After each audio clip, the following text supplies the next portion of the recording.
Yeah, babe, we're kicking out the jams. It's the Bennington Show. Back in town. I'm Ron Bennington, and there's Gail Bennington. Yo. I'm Ron Bennington. So much to talk about because during our little spring break there, this show was all over the place. I was doing stand-up. Gail, you were nesting to the 10th power. Big time. Nesting, birthing classes, everything. All that intensities was coming on. Chris Stanley took his settlement money and went running off to Spain, having a great time. I'm just blowing through that cash like there's no tomorrow, and I'm proud of you for it. But Vito Khaled seems to be the star of the spring break. His live from New York, it's Saturday night standby, was the talk of the industry.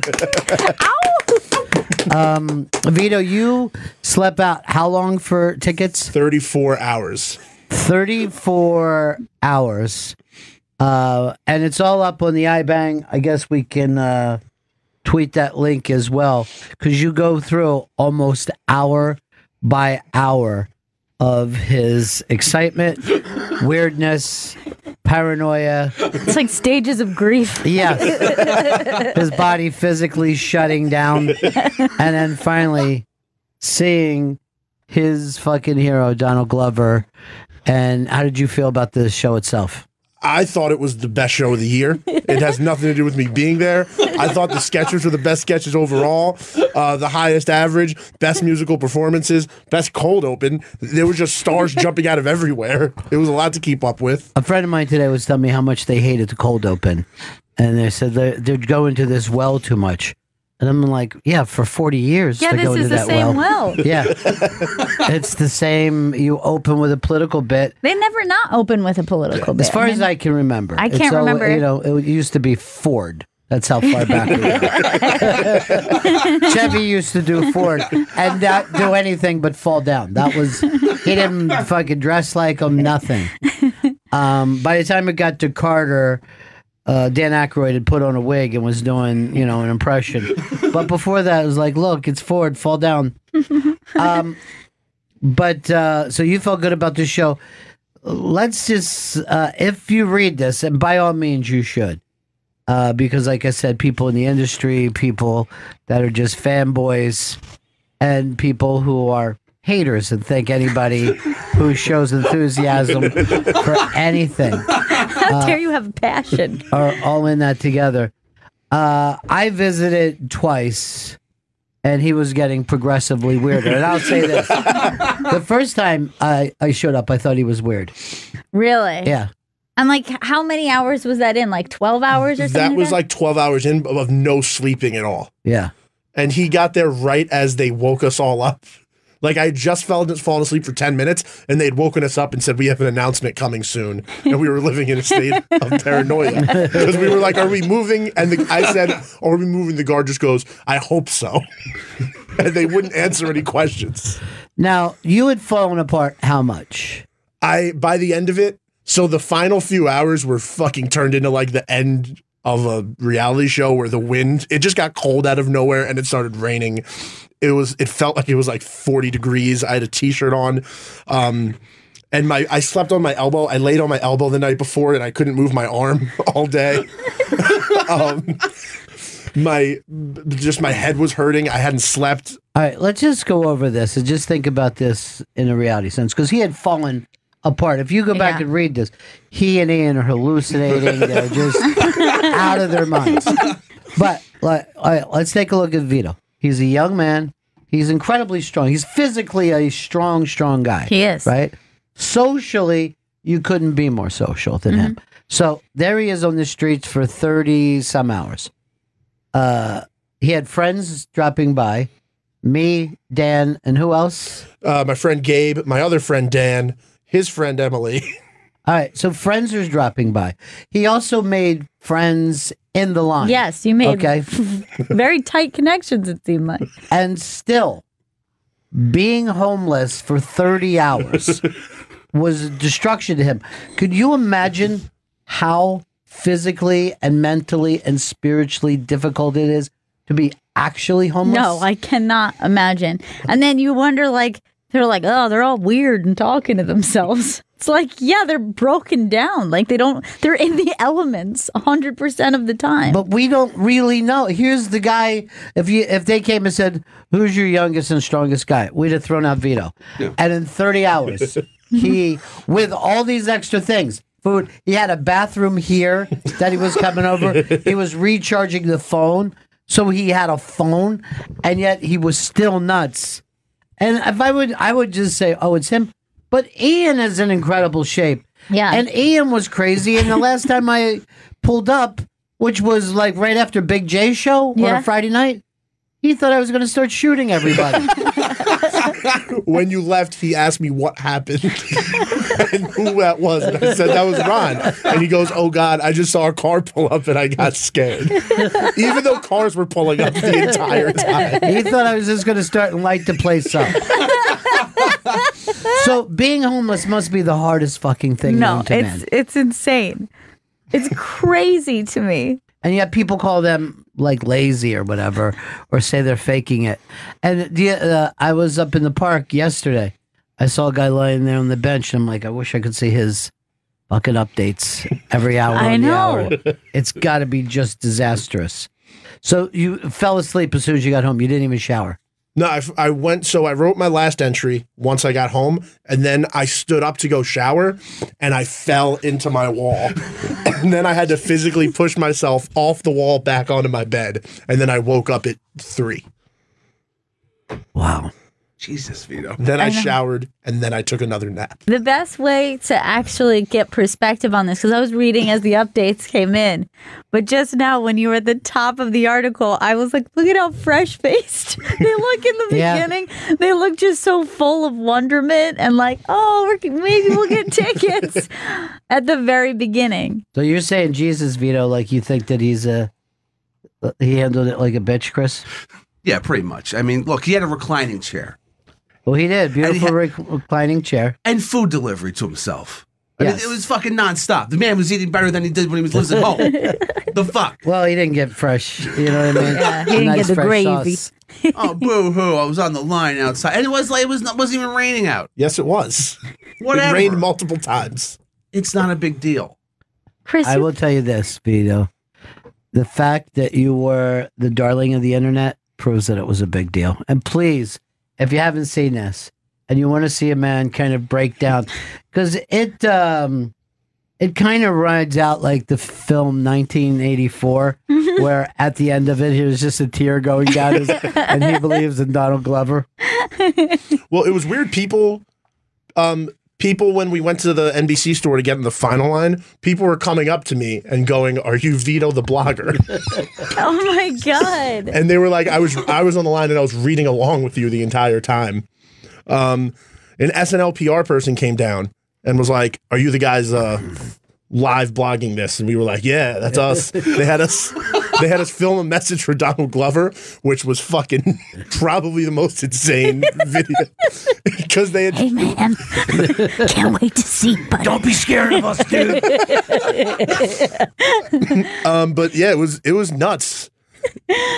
And just like people on the line kept coming up, and like it was a really cool community. I made friends. No, you did make serious friends, and I don't know, like if you remember when I dropped off the donuts on my way home after the thing, the couch crew went, "Thank you," because they were sharing. Every Right, time I they came knew they were by. going to get some donuts. Couch crew was pretty cute too. Yeah. That girl was adorable. That's the fiance of Elliot. Now, there was Way to drama go. with the couch. Yeah, so they got there. They couldn't find chairs anywhere. So they picked up a couch from an app and just brought a fucking full couch onto the line. Then all of a sudden at 3 a.m., they wake us up like animals and they start being like, "You two move closer together. Can't take up that much room on the street." And then they go, "You got to get that couch out of here." And they're like, "Could we wait, please, until like a store opens up?" And the guy goes, "No, can't do it." And then he starts pretending to radio people on his lapel. And they go, "Call the supervisor." He goes, "Oh, really? Hey, these people want to have a couch out here?" "Oh, no, they can't." Yeah, he says, no, you can't have a couch out here. So I felt bad because they were going to leave. So I took a quick cab home because I live close, picked up 2 chairs, and came back and gave it to them. And that one picture with the question mark is me in the cab with the chairs. Oh, that was you and yeah. That was just the chairs with me. If you keep scrolling up. Chris can't even find it. He's saying that he could do anything that Vito could do. He can't even find this thing. Ron, I was in a customs line for like 3 hours. That's real hell. We don't know because we didn't read any of your fun fucking book. You know, the writing was a big part of it. It's not like, somebody probably got waterboarded this weekend, but they didn't share it properly. Vito made this excited for everybody. Hey, Dave in Jersey. Dave. Hey, how are you, Ron? Good, man. Yeah, my wife's best friend was sitting right next to Vito on the line, him and his dad. And in his blog, decided to call him and his dad weird looking because they look so similar. That was Ian. I had nothing to do with that. I didn't notice that until the end. Was you. No, that was Ian's quote at the top. I had nothing to do with that one. I saw it this morning. Okay. Ian said, it was funny, someone like you mentioning that when you look like a brother to Chris. Well, no, Ian's quote was like, the 2 people ahead of us are 2 identical bald white men with glasses, and it freaks him out. Ian looks so much like a guy on the Orlando Magic. People just yeah, he said you guys are really great and fun. They had a great time hanging out with you. Yeah, they were really cool guys. That's I wish you didn't fucking disrupt them like that. But Chris still can't find the question mark picture. After all this time, how long's it been, Chris? It's been about 2 minutes. No, it hasn't. It's been like 7 minutes. He'd never survive out there. No, there it is. He went by it. Why did you even tell him? I watched him go by it 3 times. I never give it up. All right, so that's you with the chairs, and you thought that was going to mean something to all of us? I in that moment, I was like, oh, this is obviously 2 chairs. I can't see anything like that. But then in retrospect, did you look back and go looks like bags. What is this? Chris, did you yell legs? It looks like a pair of legs. That would be sad. If that was one leg looked like that. That's like Lieutenant Dan. Now, I'm wondering this. How much later could you have arrived and still gotten in and everything would have been cool? Some people got in getting there. One guy got there at 4 a.m. that night and somehow got in, but he was number 280, and there weren't 280 seats available. So I have no idea how this one guy got in. You mean between the 2 shows? How big? No, he was just 280 for the live show. How big is that room? Because it seems small when you're in it. It seems small. I would say about like 200, maybe a little more seats. Yeah, it's hard to tell because even when I went and I was on the floor, they're kind of in the rafters, and it's hard to see, like, because it's dark, like how many people are in this room with us. Yeah, I only watch from the floor too. So Vito sends me, I'm in the front row. And I go, oh, on the floor? And he goes, no. In the balcony. So the Twitter is, that's you somewhere right there. That circle, if you zoom in, if you have a high pixelation on your iPhone and you zoom in, you can see my head. You see my sweaty head. Oh yeah, there it is. I see the shine. I see the shine of your sweat right on your forehead. Congratulations, Vito. Congratulations. What was your favorite sketch? Because it was a big hit show. The Jurassic Park sketch, just because like I've always wondered how they continue to let Jurassic Park operate. Oh, because there's no basis in reality. But it just, like when they said we made the super dangerous dinosaurs, you're like, you're not even fucking trying.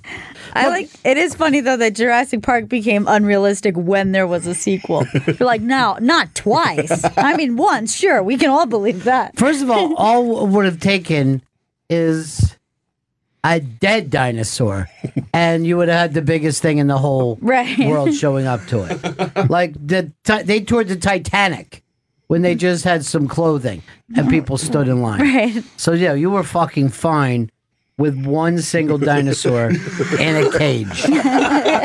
And you never needed to make a super dinosaur that did fucking tricks like SeaWorld.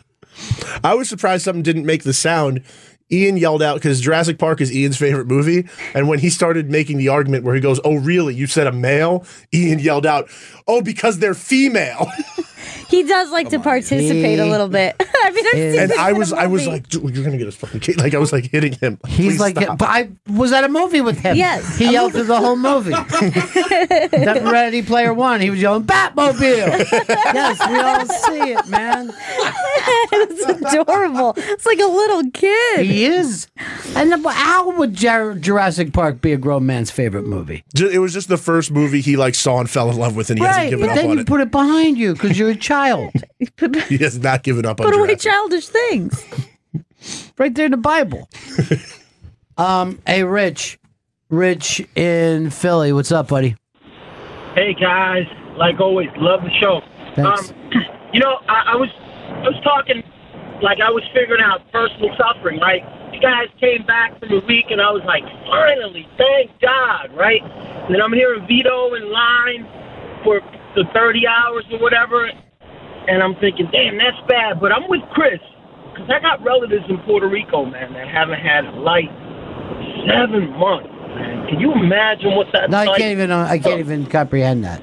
That's Stone Age shit. Damn. I know. You should blog it. And yet, it doesn't make the news here.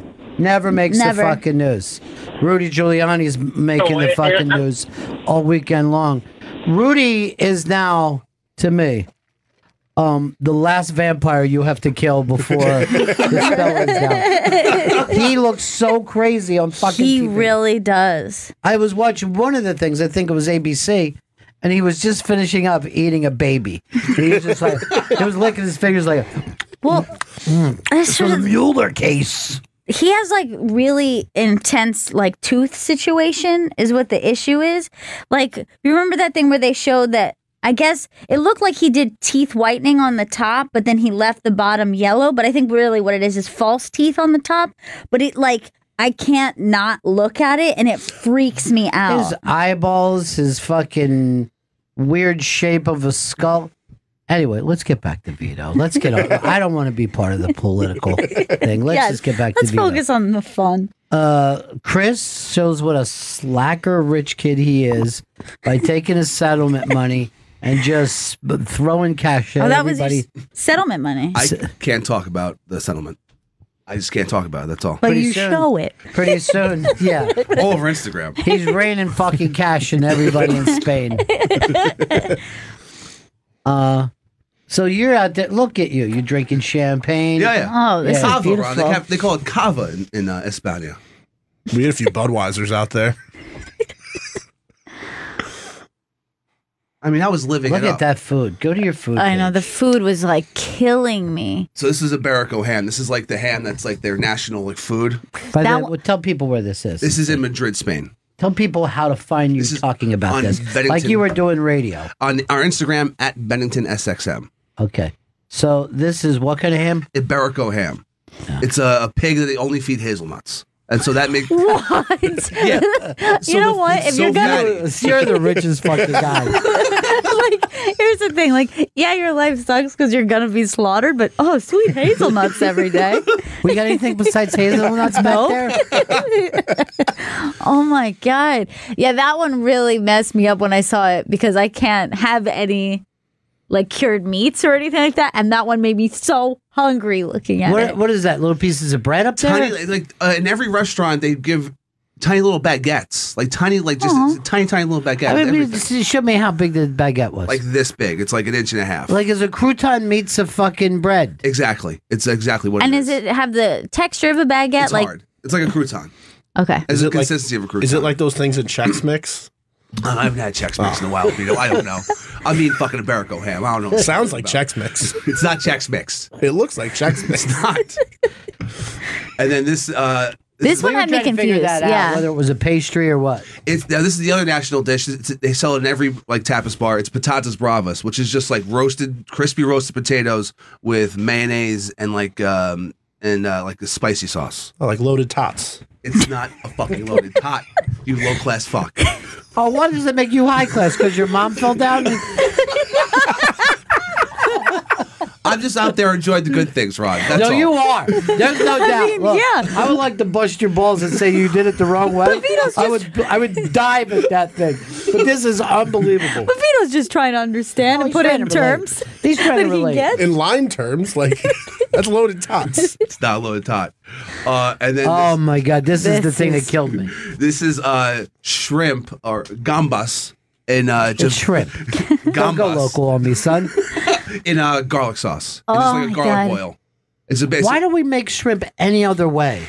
That's insane. I mean, that looks so good. Like, look at just like the fat from the butter on the the fat. top. Looks And so good. And you're dipping tiny baguettes in it, soaking up that oil. Well, I'd say, can I do me a favor and give me a real baguette? You're known for your bread. Don't give me a little hard fucking baguette. Most of the bread is like Portuguese rolls over there.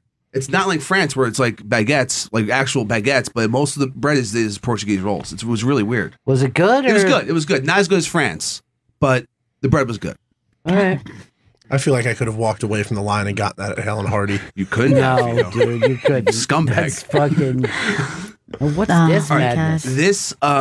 This was at a restaurant I waited like 2 hours to get into by some guy called it was called Street XO, and this is their take on, like, they call this a club sandwich, and it was a quail egg, and then ricotta cheese and like mayonnaise sauce on a bun. It was the richest thing I've ever had in my entire life. They So- love these fucking mayonnaise sauces. yeah, over oh there. yeah, they love mayo. It's nothing but it was fucking delicious. That looks so. Why would they call it a good. club sandwich, though? I have no idea why they call it the club That's not sandwich. I even mean, come you close. don't have any bacon on it. Is it a I saw club? I saw a club sandwich, and it was in quotation marks. Like, I want a club sandwich. I'll take that. In quotation, club. All right, what are we looking at here? All right, this is more shrimp on top of But that's raw shrimp, right? that's raw shrimp on top of, it's like a roll. The roll is fried pork pig skin and lamb in the middle of that. Oh my Is God. that what? That's not a roll. It's like it's rolled up in fried pig Yeah, skin. it might be rolled up, but that doesn't make something a roll. Dude, that looks crazy. Like, I can't even fathom what that would taste like at that point. Amazing. It tasted amazing. There's And then- nothing on here I wouldn't eat the fuck out of. And then here's some more food pictures. That's you. That's me. And now, all right, so this is Oh, just straight. wait. What are we looking at here? This is straight. All right, so this was a bar. It was a 400-year-old bar that just sold chorizo on bread. Like, these are like 4 different types of chorizo and like goat cheese and more tiny little A baguettes. 400-year-old bar. 400 years old. A bar that's twice as old as this country. I know. That's so weird to think. Like, walking in there, it's like, oh, it's all just like really old wood, and like everyone working there is just like old dudes in tuxedos. You Well, said they're not they've been there the 400. whole time. They've been there so old, Ron. And instead of like receipts or writing down what like you're ordering, they just have chalk. They write it on the bar, and then that's like your receipt. And then they just add it up at the end of the fucking meal. So they write it right in front of you, and Yeah. you're. And then they Smart. wash It's it no off. one else's business next to me what I've ordered. Like, look at how long her list is. It's like somebody can't put that booze down. And it was just this. The entire menu was just different types of chorizo. And what is that? 4 French fries? Those are more tiny little baguettes. Jesus Christ. It came with everything. Every place had them. Every single place had tiny baguettes in Madrid and Seville. I keep going. It's not loading. What? All right, and now, so these are just legs of Iberico ham just hanging. Pretty much every tapas bar has a giant leg of. Now this look at fucking that. ham. They also have, you can see they store their cheese outside. Like, they don't refrigerate their No. cheese. Like, it just chills on the Nice bar. fucking hot Mhm. cheese is sitting there. delicious hot warm cheese. This is like also- Chinatown. That also looks like it's 400 years old. Like, if somebody, like someone here would just shut this place down. If they walked in, they would be like, everything is wrong. But that's how they do it in Europe. That's crazy. Somebody thought that you were in Flatbush. No, I wasn't. And these are more pictures from Madrid. This is more patatas bravas. Each place does it a little differently, but it's like their national dish, and it's just more mayonnaise and like fucking hot sauce. I didn't know that all these things had pictures behind the pictures. I'm pissed at myself now. I would just look at his dumb face picture, not realize that I had to be looking at food. All right, so this another one of the dishes that they at every place had was rice with squid ink, and there's calamari underneath that, and there's egg foam on top of that. Ooh, that sounds great. It was fucking incredibly good. You didn't eat anything that you're like, oh, this sucks. Nope. It was really shocking. Like every tap is like every place there was like a baseline of like this is good food, and in every place there was a dish that was ridiculously good that they're like that everyone orders. I like that very specialized thing that they do. Yeah, They're like, we're fucking known for brilliant. this shit. It's brilliant. Yeah. And the booze is all cheap as fuck. And then it's apparently in Seville they have a dish called like sirloin in whiskey sauce, and just like a reduced whiskey sauce in like this. They said it's beef, looked like pork, but it was fucking delicious. It looks like pork to me, but Did you eat all the fries and then forget to take the picture? No, Vito. That's You guys aren't supportive of each other. I just he started this. you both had very nice trips. I came in all excited about mine. He told me my 34-hour journey meant jack shit. Vito waited online. Whoop-de-doo. And then, all right. What's this guy? All right, in Madrid, the big thing is calamari sandwiches. So it's just calamari on a Portuguese roll. And the place was just packed out. Did you put anything else on it? There was nothing on it. It was delicious. How was it? It was delicious. It was really good. The place was just packed out constantly. There's people coming in just ordering fucking calamari sandwiches. There he is. This is my favorite picture. Is him looking at it in such a almost weirdly sexual way. I'm thinking about this. He's what about he's to gonna go down on it. Yeah, thinking about what he's going to do to this calamari sandwich. And then at a bar in Seville, the bars don't open until around 10:30 there. I head into a bar and it's like 10:30 at night. 10:30 at night. I go to a bar and I'm like, "Is you guys open?" He's like, "Yeah, we're just opening right now." So I'm like, "All right, that's weird." He then lets me smoke. You can't smoke in the bar. And then I'm talking to this guy and he's talking to me in broken English. He's like, "Oh, you're from New York?" My friend Chris from El Spin Doctors comes here every time he's in Seville. I'm like, "What?" Chris Barron comes to this place. He's like, he comes here all the time and he hangs out whenever he's in Spain. I'm like, what the fuck? That's awesome. In this weird bar in the middle of nowhere in Seville. What if that he was there when you walked in? I would have fucking freaked out. I would have lost my shit. Two Chris's hanging out in Seville. It was fucking, and the bar was like a Virgin Mary bar. This guy was like, and only one dude worked there, like a 70-year-old Spanish guy. There was no waitresses, there was no bar backs. He was smoking the entire time, and it was just all in like old like Catholic icon, like crosses and fucking prayer cards. It was fucking bizarre. Here's the weird thing. This should be the best fucking time, like when you just shine. But Vito's burying you with his sleeping outside and getting fucking tickets. I think people should go to Bennington SXM on Instagram to see some fucking. No, we saw the pics, but like he's got a whole blog and everything, and it's funny. Story and it's exciting. Beginning, middle, end, recap. That is true. The recap was part of my favorite thing. Don't forget the recap. Like, honestly, I reread it and I was so happy for him when he was at the show. I was happy that it was a good show. Yeah. And you two, I mean, ridiculously love fucking Donald Glover.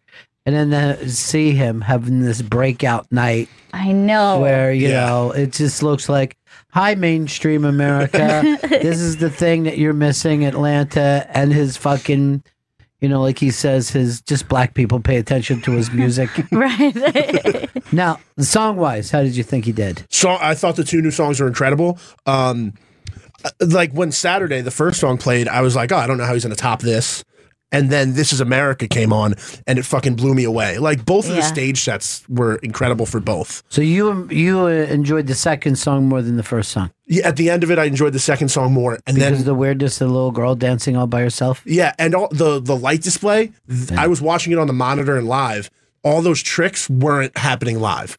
So it was like one beam of light surrounding him, and then I'd look at the monitor, and then it was changing into like all those shapes and everything. That's really weird. It's kind of fake. Also, there was one sketch where in the Lando, where he said, like, he pointed out to an alien, and he said, "Oh, the view's good from here." And in the thing, she was completely green, but she actually wasn't. She was just a fucking standing in front of a green screen, and they painted her whole body with it. And that kind of shit just seeing live really blew my mind. Yeah.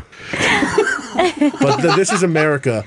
That song, I mean, it was a breakout. Like it was all over Twitter Both the next of those day. songs blew me away. But yeah, then that song, "This Is America," just blew up. They released the video that same day that that night. Yeah. And the video, I watched the video like at least 5-6 times already because I'm just like. I think I preferred the first song. The first song's great. Yeah. It's really, really good. But the video and everything that goes along with the This Is America, I was just like, I will also tell you this. Dude's a genius. My favorite song tonight is when he was doing that takeoff on Orange Juice Jones from the 80s. That was hilarious. That was the weirdest thing to parody. You know what I mean? Like, that was a one-trick pony with this very weird song. It was legitimately a hit. But then he didn't even, like, do the song. He just seemed like he was doing something similar to the song. And that was cracking me up. That was right in front of my seats. I was in that set. Great. And it was just really cool. He was like singing along to it before it started. Like he was really fucking into it, just dancing and singing before the sketch started. Yeah, he was probably trying to get the fucking tone down, though. Yeah. What was your favorite? Your favorite sketch was the opening? Jurassic Park, and then the Migos was fucking so good. That was really, really funny. That was the... Friendos. Yeah. But what do they call that? Like, not digital shorts anymore, but when they, like, put it out. I don't It's like a pre-recorded thing. I don't even know what the name is. That's a funny thing, but I really liked the bit, the dirty talk. That's always like that's the second time she's done that bit, and I was crazy about it the first time. And there was a moment in there that, like, when she said, like, "Oh yeah, your dad is dead," and I was like, "Vito finds that funny. I know he finds that funny." Somebody texted me and said that they heard my laugh. I went back to saying no, I couldn't pick it out. You're retarded. Yeah, it was a funny bit. I didn't know that she had done it before. That's why I read some of the reviews and they complained about that. Yeah. They're like, and That's I'm like, so what are you weird. complaining about? That's fucking hilarious. And by the way, not all of us watch every minute of every show. Yeah, she had done it once before, but it was it was a thing. It was so funny. I was like, I hope that this becomes a reoccurring thing because it's hilarious. And then the weird Barbie thing. oh was yeah, fucking that was hysterical. really funny. The Barbie thing, just his fucking character. Pete Davidson also killed it during that. Yeah, It was very funny. I'm Barbie. This is my bag. I don't know. I think I was extra enjoying it because I was like, Vito's there. I just was so happy for him. The moment, like, getting in, because they don't tell you you're getting in, you just at one point I know, I read about that. walk in. Yeah. I had a real fear leading up to it because just before I was texting him, and I was like, congratulations. He was like, no, you don't understand. I'm in the second line now, waiting to find out if it's real. And then I didn't hear from him. And I was like, he's got to be in there because there's no way you wouldn't have said to me, the worst thing in the world has just happened. So I was like... But see, I've thought to myself, it's going to end great either way. It's Yeah, either that's gonna true. End with him being so excited or end with him getting fucked and going off. Those two guys would have went off. Oh, it would have been bad. And, like, it was a... gone back like the Boondock Saints. I would have been protesting outside the line for the next 2 weeks. But they take your ticket away, and I was really upset about that because I really wanted the fucking... I read that. You like to save your ticket. Yeah. It was just a cool, like, it was just a cool thing. And it was one of the weirdest things I've ever done. Well, this blog is your ticket. It is. Yes, it You is. have so many memories. I mean, you could have just wasted your time taking pictures of food, but you shared something more important. You shared yourself. I did. And I'm just glad everybody went on this journey with me. Like, I was getting tweets the whole time. People were tweeting, "Don't give up." I didn't know that was an option. That's so nice. Don't give Well, you up. seem like you were coming apart at the seams. Like, I even thought, I wonder if he'll just go home. Yeah, especially even after the first morning, like seeing how rough it was on him, I was like, he's got so long to go. Like, I don't know if he's going to be able to do this. When you left after we talked the first time, I turned to Ian and I was like, I didn't realize how hard it is to talk to people who aren't on the line. Dude, you know what because my chick said, how was Vito? And I go, I felt like I was the dad who came downstairs in the cellar during the keg party where everybody just stops what they're doing. And you know how much time between the 2 times I spent with you? 18 seconds all put together. It felt like we were there for 10 minutes, 15 minutes. No. You just made it feel so uncomfortable for me to be there with you. I couldn't talk to anybody. Even when friends came by, I didn't know how to talk to people because my brain was just fried. At one point, my other, not Dan, Disco Dan, my other friend Dan came by. left, came back 7 hours later, and I thought he was there an hour ago. Like, I was like, how'd you change clothes? You were just here. So weird. He was out of it. And it's all right there. If you just go back and read it, it's all right there. Hey, Aaron, what's up?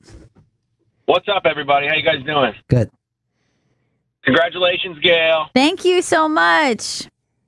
So I'm a chef here in Las Vegas. My whole world is high-end food, gourmet food, and Chris is doing a really good job explaining it. But it's fucking gold to hear Vito take a shit on it. Loaded tots is great. Well, the fact that way to go, Vito. Chris just couldn't defend the greatest food in the world. Shut him down. Yeah, that was the part of it that I really enjoyed. Thanks, man. It's just Vito's confusion. He just doesn't know the better things. And did Vito get you guys gifts from the SNL line? I don't think so. What gifts? What kind of gifts could he give us? A couch? I got you guys gifts from Madrid. Yeah, there's an SNL store, Vito. You could have helped everyone out with. What? Helped everyone out with. What's that mean? Ron Bennington, here's Iberico ham. Oh, hazelnut pig. That's straight hazelnut pig. Now this is fucking sucked into this how? It's vacuum sealed. Yeah. And I got through customs. They didn't want me to bring that through there. How do you know he didn't get it at Rite Aid when he got back here? Dude, you spent $618 on this? You shouldn't have. That's not the price. That's too much. That's not the price. All right. Gail, I know you can't get you boobs or cured meat. Boobs. Booze. I got plenty of those, thanks. Here's my girlfriend picked this out for you. Oh my God. And then I got you some candy. Aw, I can have candy. Yeah. Just get as close as you can, Chris. Try to hit the cutoff man in the future. Oh my God, this is so cool. Let me see what it is. Just a really pretty necklace. And here's something for baby Bennington. Aww. Oh my God. What is it? It's like it's a little bib. Yeah. I wasn't sure what to get for a child. With like a little cha-cha lady on it. What do you call that kind? Flamenco. Flamenco, not cha-cha. Aw, that's so cute. From Seville, too. Did you love Seville? Sevilla. It was Sevilla.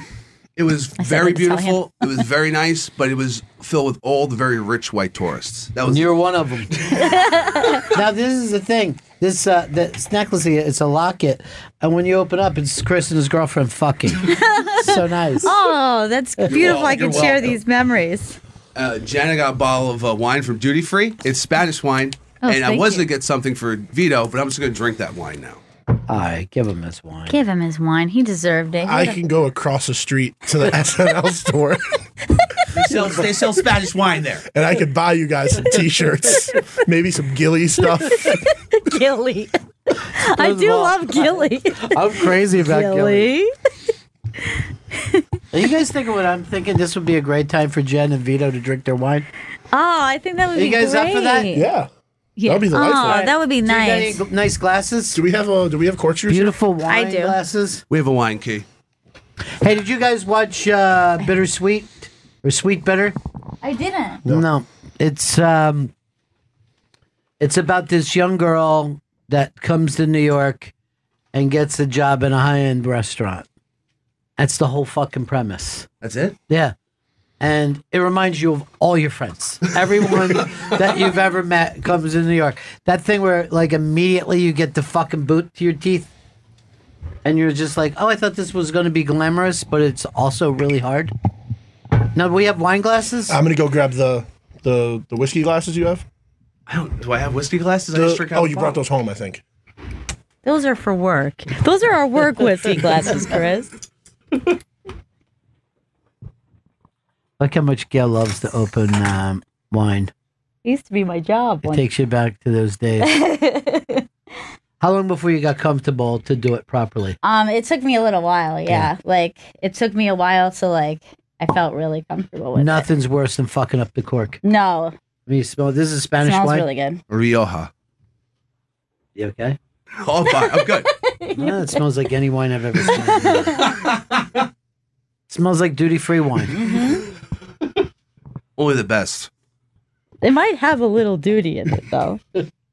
Only the best of the best Should be prices. duty-free. It is earthy. Saddle. Leather. Should I open up my vacuum ham for everybody? That's the good shit, Ron. I wish I could, but I just can't. I feel like I can't either. You know what? I'm gonna wait till I get home, have a couple eggs and some toast for this. You got all drinks and food that I can't have. Do you have any shark in there as well? You can't eat shark? No shark or swordfish. Or sushi? Or, anything raw like sushi. But you can't even have wine? You think a little wine would be good for you? I think, they tell you towards the end it's good because, sometimes it can help you, jumpstart your labor. But I'm not ready to jumpstart it. It's too early. Even though, quite frankly, you're fake. I saw her, during the break, and I'm just like, oh, Jesus Christ. It's like if I don't see you for a couple of days, you look so big. I know, it's weird. And it's changed. It's so high up now, too. Yeah. Now it really does look like a basketball under my shirt, as opposed to just a little bump at the... How's your guy keeping it together? Doing good. Yeah, it's been really fun. We did a birthing class. Yeah. We did all that good stuff.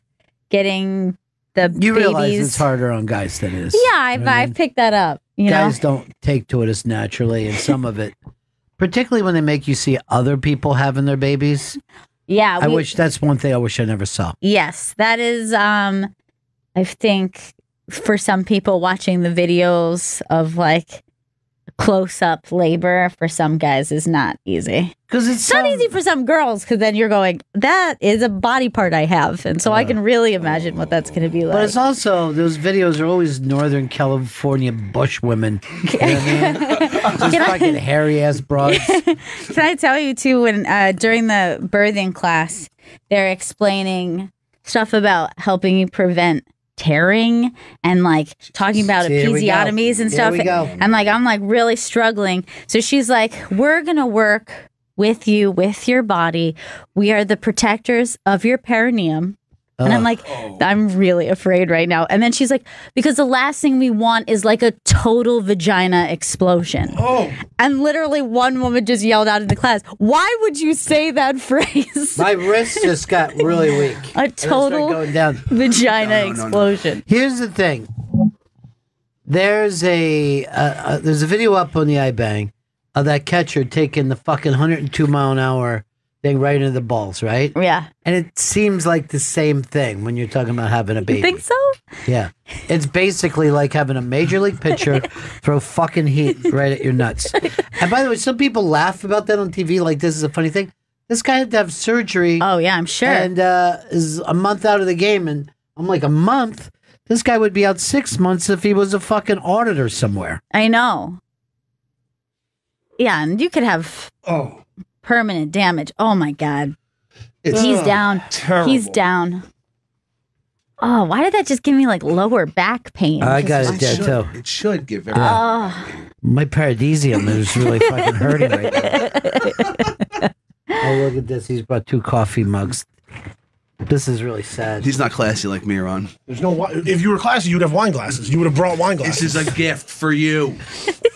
This is supposed to be nice, and you're making it terrible. Well, I would Are you nice sure you're not a mom? I don't know whether it's supposed to be nice, but he is making it terrible.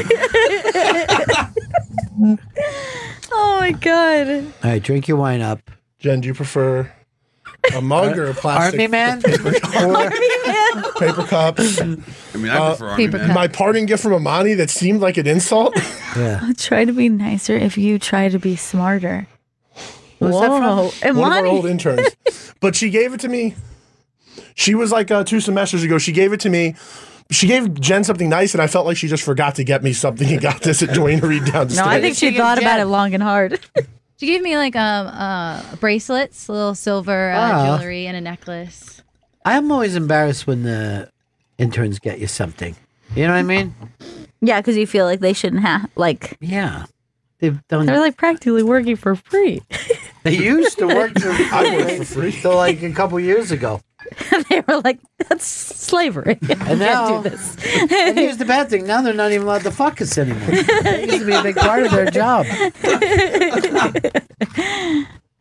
Well, take yours too, and you guys have the first, Yeah, make a do cheers it like to a each other. cheers. Make together. it nice, Vito, instead of two people drinking out of bad fucking mugs. Through glass, looking at each other. One of the least romantic ways. Better appreciate this taste of Spain. Chris, this is actually really cute. It is cute. I just hope it's not cultural appropriation for her to wear this. She said that baby was called out. I went to see the Stanley Kubrick pictures yesterday, and the baby got presents there. Just everywhere we're going now. Like, oh my God, look at this. Yeah. Pigeon pants! I was cracking up. Look, he's taking a picture of him having their this Spain is drinks. so sweet. You better enjoy it. He really knows how to work the social media, Chris. He does. I mean, he just thought of that on his own. Yeah, you should get some tips from him, Chrissy. I'm taking tips from Vito. Dude, you should. Because he fucking you a blew lot. up. He blew up. I didn't even read it. That and the disingenuous David Letterman were big fucking stories making their way around the comedy thing.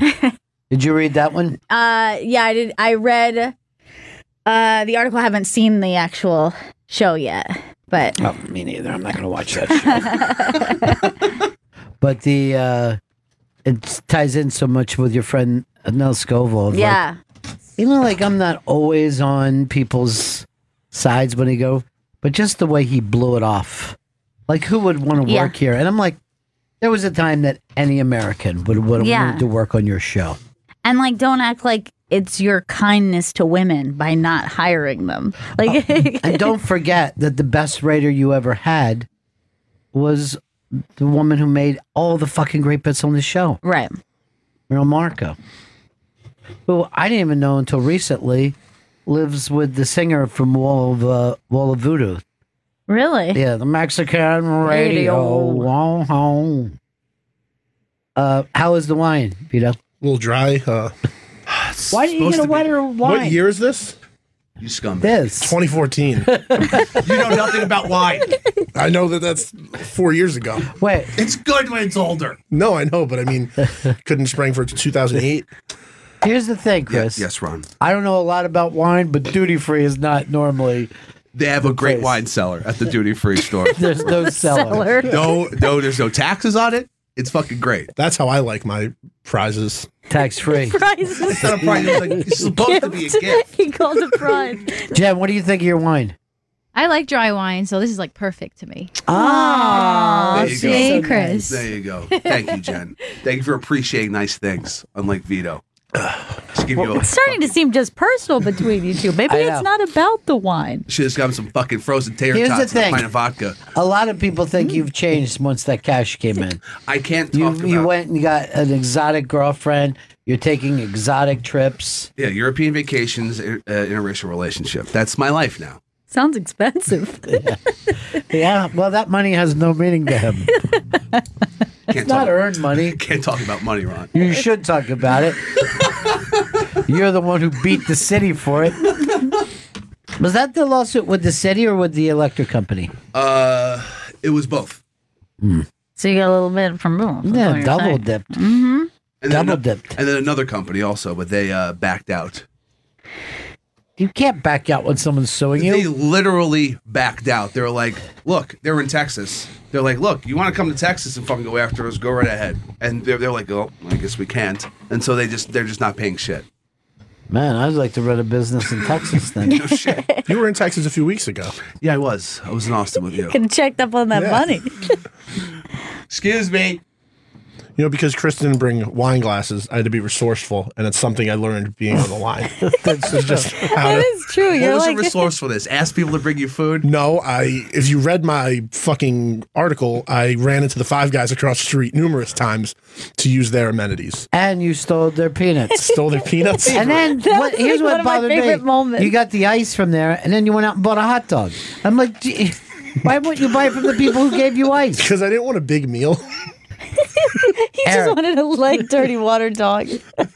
Eric, Hey, Ron. Yeah. I just want to let you know, Meryl Marco from David Letterman is not married to Stan Ridgway from Wall of Voodoo. He was the first singer. She's married to the second one. Eric, You're going to a pretty good prize closet, my friend. Wow, good call, Eric. I'm glad that we cleared that up. Even though I didn't know there needed any clarification. I did not know there was a second singer who came in the wall voodoo. Mexican radio. Wow, wow.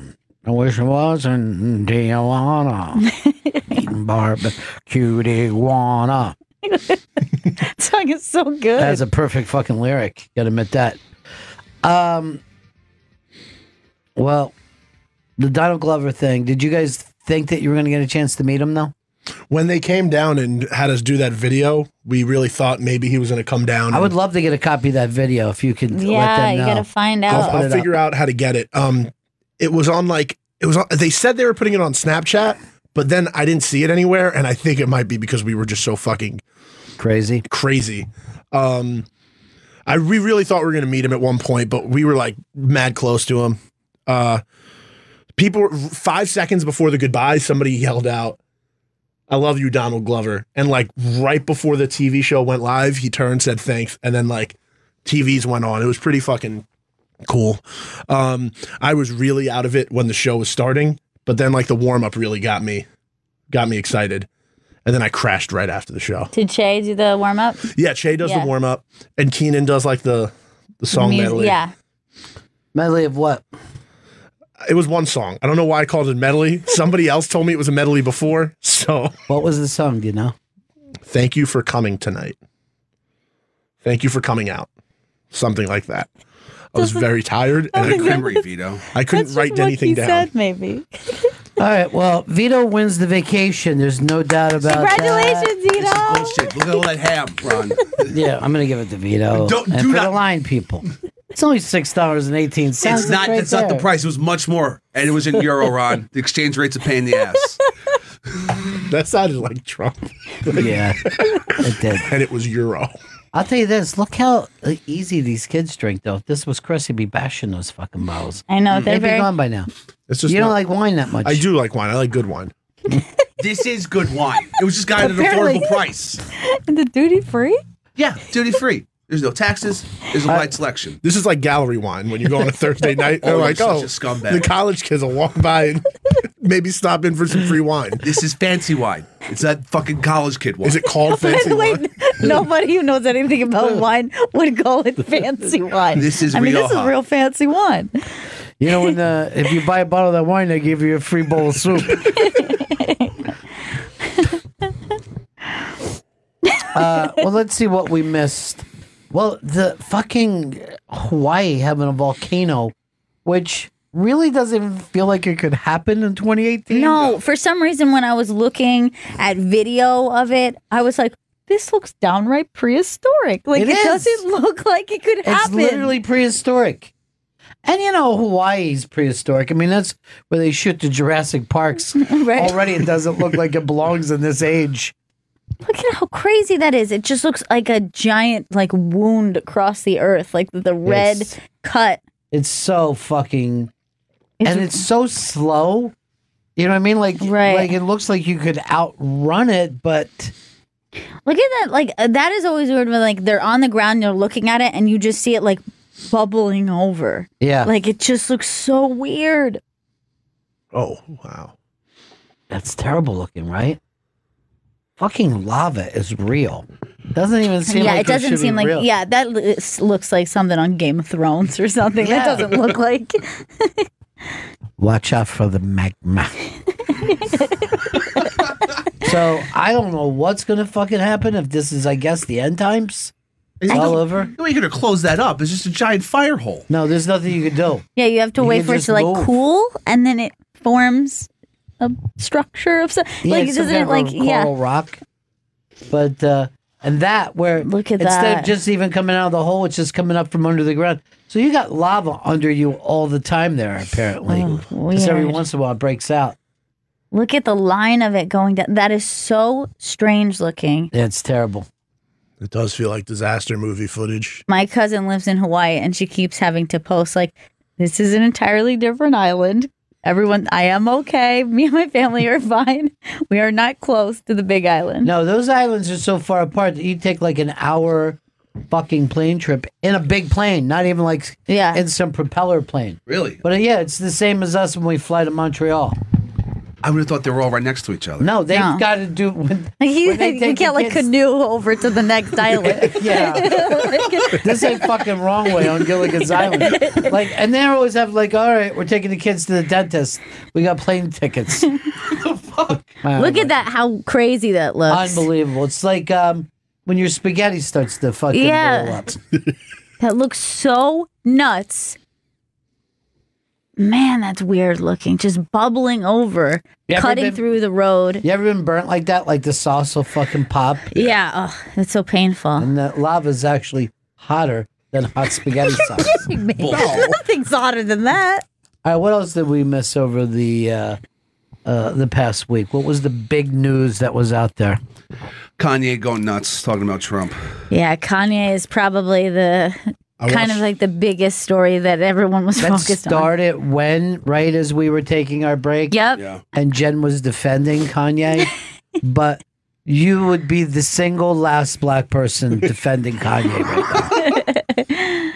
I mean, now it got really bad. Like it was like, okay, we could defend you, and then when he mentioned like the slavery, thing, I agreed with because I'm like, yeah, 400 years they must have wanted to, but he doesn't understand that that this was two civilizations that weren't on the same technical level. Right. You know exactly.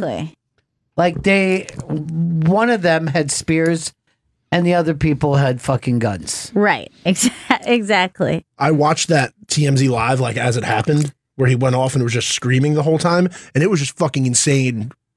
Just television. Like he was running around asking for hugs, just arguing with people. At one point, he was texting and asked Harvey. He was like, "Can me and you go talk privately because I feel weird just sitting here and listening to everybody else." Well, who's the guy on the show with the dreads? No, Charles. All right, everybody was mad at Charles for not knocking out Kanye. And Charles said, my interview style is let that person talk and let whatever comes out. I couldn't agree more with Charles because when you start to battle with somebody, it just changes the thing. But if somebody feels free to speak the way they would in their home, that's a great interview to me. And also not to make it everything to be like a gotcha moment, but it's like, if he were to have said like a small fraction of what he said, and then someone said, well, why don't you think about it this way, Kanye? And then he's like, maybe you're right. And then that conversation is over. Instead of going, let's just step back and watch what he thinks about this. Or even beyond that, just closing down. You know what I mean? Just closing down of not feeling the way they would feel if they could express themselves. And I always think in an interview, what you want to do is find out who that person is. Yes. Not fucking argue with them why they shouldn't be that person. That becomes the kind of shit that you see on MSNBC. And I get nothing out of that. Just two people yelling back and forth on CNN is not interesting to also, me. that puts you as the interviewer over that person. You're like my opinion is as important as my guest's opinion in this moment, as opposed to just saying I'm giving you a platform and then figuring out why you believe what you believe. There's this thing right now with James Cameron, and he is interviewing people about sci-fi, and he says Steven Spielberg and George Lucas, and you can see that he wants his thoughts to be on top of it. You know what I mean? Right. And it's like, he should be one of the people interviewed. He's certainly a fascinating guy, but you have him shutting down Steven Spielberg and George Lucas or telling them, right, and this is why. And just like, let that person, you're hosting the show. You'll be back. Yeah. Let's get as much as you can out of this. So, yeah, what's the guy's name again? Charles. And then the other one who yelled was Van. See, Van took it to, that fucking effect. I mean, I'm sure it would a lot of people. Yeah, of course. Know what I mean? It makes sense. But I agree that if you're just talking in terms of interview. Yeah, like it would be hard for me to hear something like about when white people lost, but we just haven't. Not yet. And I mean, I know people could say Harvey Weinstein. That ain't over, okay? That is not over. The fact that Trump went and hired the lawyer that Bill Clinton had during his thing just goes to show you that it's all the same. It's all the same. It's all the same. You guys are really nursing that wine, huh? I thought it would be a fun wine drinking show. Pass me a cup of that. I just wanted to see you guys get buzzed up a little bit. Drinking it. I'm done with my first No, cup. you're not. I'm done with my first cup. Cup of wine. That's adorable. Like a Oh, little remember cup. when I was at a restaurant with Jen? I couldn't take how slow she drinks her Yeah. wine. Eventually, you just like poured the rest of the carafe into the Yeah. glass because you're like, finish it up now. When I drink, I usually like put it out the tip of my tongue and then like hold it there for a little bit and then I swallow it. So maybe that's Yeah, why. because you're bougie. Yeah. Wait, what's that mean? It kind of Bourgeois? heightens the taste too when you do it. Yeah. Who cares about You're the supposed taste? to like, Never heard you're of that. You're trying supposed to to put it get here, and then there's like that weird little breath that you do. It's like you like suck it in as you're drinking it. Can't drink like that. You wish you could drink yours, don't you? I paid for it. I mean, I said it was a gift, but I can still take it back, right, Ron? No. Come on. You can't take it back. This ain't This is like fun. No one Just- takes backs. You know what I want to do is just tie a string around it and keep trying to get as close to you, but you just can't quite grab it. Look at him pawing at it. So nobody asked me about my stuff, but I had a great time at the Stress Factory and a great time with Big J and the Skanks. And I am going to be doing Skank Fest this year. I'm going to be doing sets there. But Chris, could you just look up the guests? This is a ticket, and I am serious when I said this. And even if I wasn't part of this, you guys were there last year. How much fun Skank Fest is. Yeah, it's a blast. The bonding that takes place. And I just want Chris is very slow doing this. We probably need another person on that, but just somebody to read off the list of guests that are going to be there instead of just looking at all the stuff that maybe if you shut some of those things, you would run faster. Possibly. I'm bringing up the Skank Fest right now. Anyway. Now, how was it your return to home to New Jersey? Was that a good experience? It couldn't have went better, and the people were amazing, and everybody brought up things from the show to me. People are so excited, weirdly excited for you having the baby, but weird for me being, as they say, grandpa. Yeah, and like literally every single person I talked to about it, and it was so much fun. So much fun. Well, I saw the crowds were just amazing. Tons of people tweeting about it and writing about it. It looked like it was a blast. I saw pictures. Yeah, it was as much fun. All right, this is the stuff that's going on. I can't get Chris to do it, but you can see it up. David Tell, Ron Bennington, Michael Che, Pete Davidson, Tim Dillon, Nikki Glazer, Louis J. Gomez, Tony Hinchcliffe, Sam, Jay, Robert Kelly, Mike Lawrence, Bonnie McFarlane, Josh Adam Myers and the boys, Jim Norton, Big J, Ari Shafir, Dave Smith, Dan Soder, the Artie and Anthony Show, The Bonfire, Come Town, Kill Tony, Legion of Skanks, Real Ass Podcast. It's really going to be That's massive. unbelievable. It's like when you think of the other festivals that we go to, the shows that we like to go see are all in Skank Fest. Yeah, that's very true. Everything that we try to hit up because all of our buddies are in it. It's going to be a complete blast. I know. And I can't believe because it sounds like bigger and better than last year. And last year was massive. So I'm so excited for them. Yeah, it was way bigger than last year. All right, this is a weird racist thing that took place on the Long Island Railroad. I don't know whether you guys see this, but the Long Island Railroad is about the lowest thing known to man. There is the final Friday and Saturday night rides back there are just completely drunk. The Irish haven't stopped. Let's be totally honest. No, they're about still at it. The Irish are still doing it like it's the 30s. But this looked like it was a drive time, and this was just like a white guy yelling at a black woman. All right, go ahead and put that up. That have volume, Chris. Monkey, shut the fuck up. Take it to the beginning. You want to take it to the beginning? Go ahead. Monkey, shut the fuck up. How about you go in the fucking loudmouth monkey motherfucker? You're a fucking loudmouth monkey. You're a loudmouth. You're a fucking loudmouth. Look who's talking. You mad for? Oh, I can't listen to you fucking no more, man. I can't listen to your fucking black ass no more. I'm sick of fucking listening to you. Exactly. So shut First this fucking idiot, now this fucking idiot. Two fucking idiots. We got twin idiots. We got twin idiots. No, shut the hell up. Twin idiots. Twin idiots. Shut up. Twin idiots. Shut up. Your mother's an idiots. Your mother's an idiot. So why would you want to your father's Shut the f*** up. Shut up. Like an ignorant white nigga, like shut Listen up. to yourself. Listen to yourself. People monkey.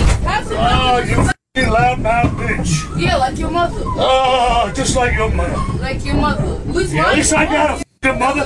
Do you know who your mother is? You don't know who your mother or your father is. Because you're a f***ing monkey, that's why. How the f*** do you know who they are? How do you think they know who they are?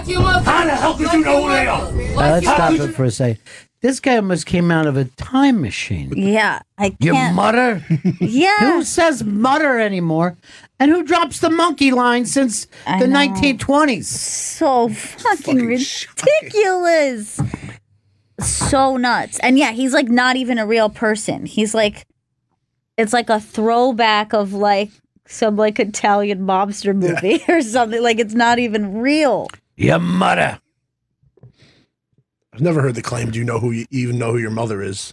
No, everybody knows who their mother is. Yeah, I mean, that's the one. Like that's something we can all figure out. Yeah, that's the I one think thing he you got be sure confused. Like he wanted to get to, and he's like, or father, which is the particular punchline I was trying to get to.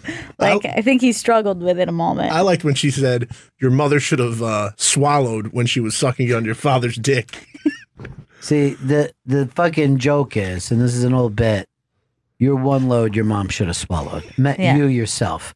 Not that the way that she normally gave oral. Your mother. Your mother. Yeah, that's, my God. I'm just That's glad so there was somebody embarrassing. there to film it, unlike Chris when he was at the restaurant. Oh, you scumbag. It happened too fucking That's fast. true. I mean, that is the best way Because to. now he's going to be villainized, like those people should have been villainized at that restaurant you went to. I villainized them just enough here. What were you too busy laughing at their jokes? Some people like to document everything they do. That's true. That's Check why out your everything. stuff You're is like so a man good. on the street. Yeah, I mean, I like to document. Did I put up that the guy came and threw pigeon feed everywhere? Did I put up the guy that... forgot about that part. Yeah. That was my most favorite part. Sorry to take it away from your story, Chris, but that was really my favorite part is the dude who just threw pigeon feed all along the sleeping children. Dude, somebody was doing it in here the other day and I had to say, what the fuck are you doing, lady? Yeah, that's sick. She's like, I want to feed the pigeons. I go, these pigeons live. They don't need any, you know what I mean? This isn't a starving pigeon. Yeah. These are fat fucking pigeons because people drop french fries. Mike, what do you got?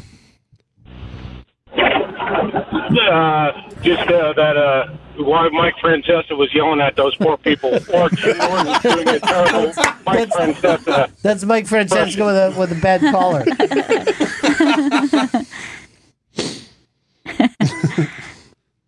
A lot of people are bringing up about how they can't believe how Vito is winning every argument against Chris. I evolved on that line. Oh, great. You were homeless for a couple of days. That helped you out? 34 hours. I also want to point this out to the first show people at Stress Factory. They have a phone on stage the way I used to have at my club, right? Yeah. I go, this is great. Hey, I have some people we could call. And I had 2 celebrities lined up that could be called.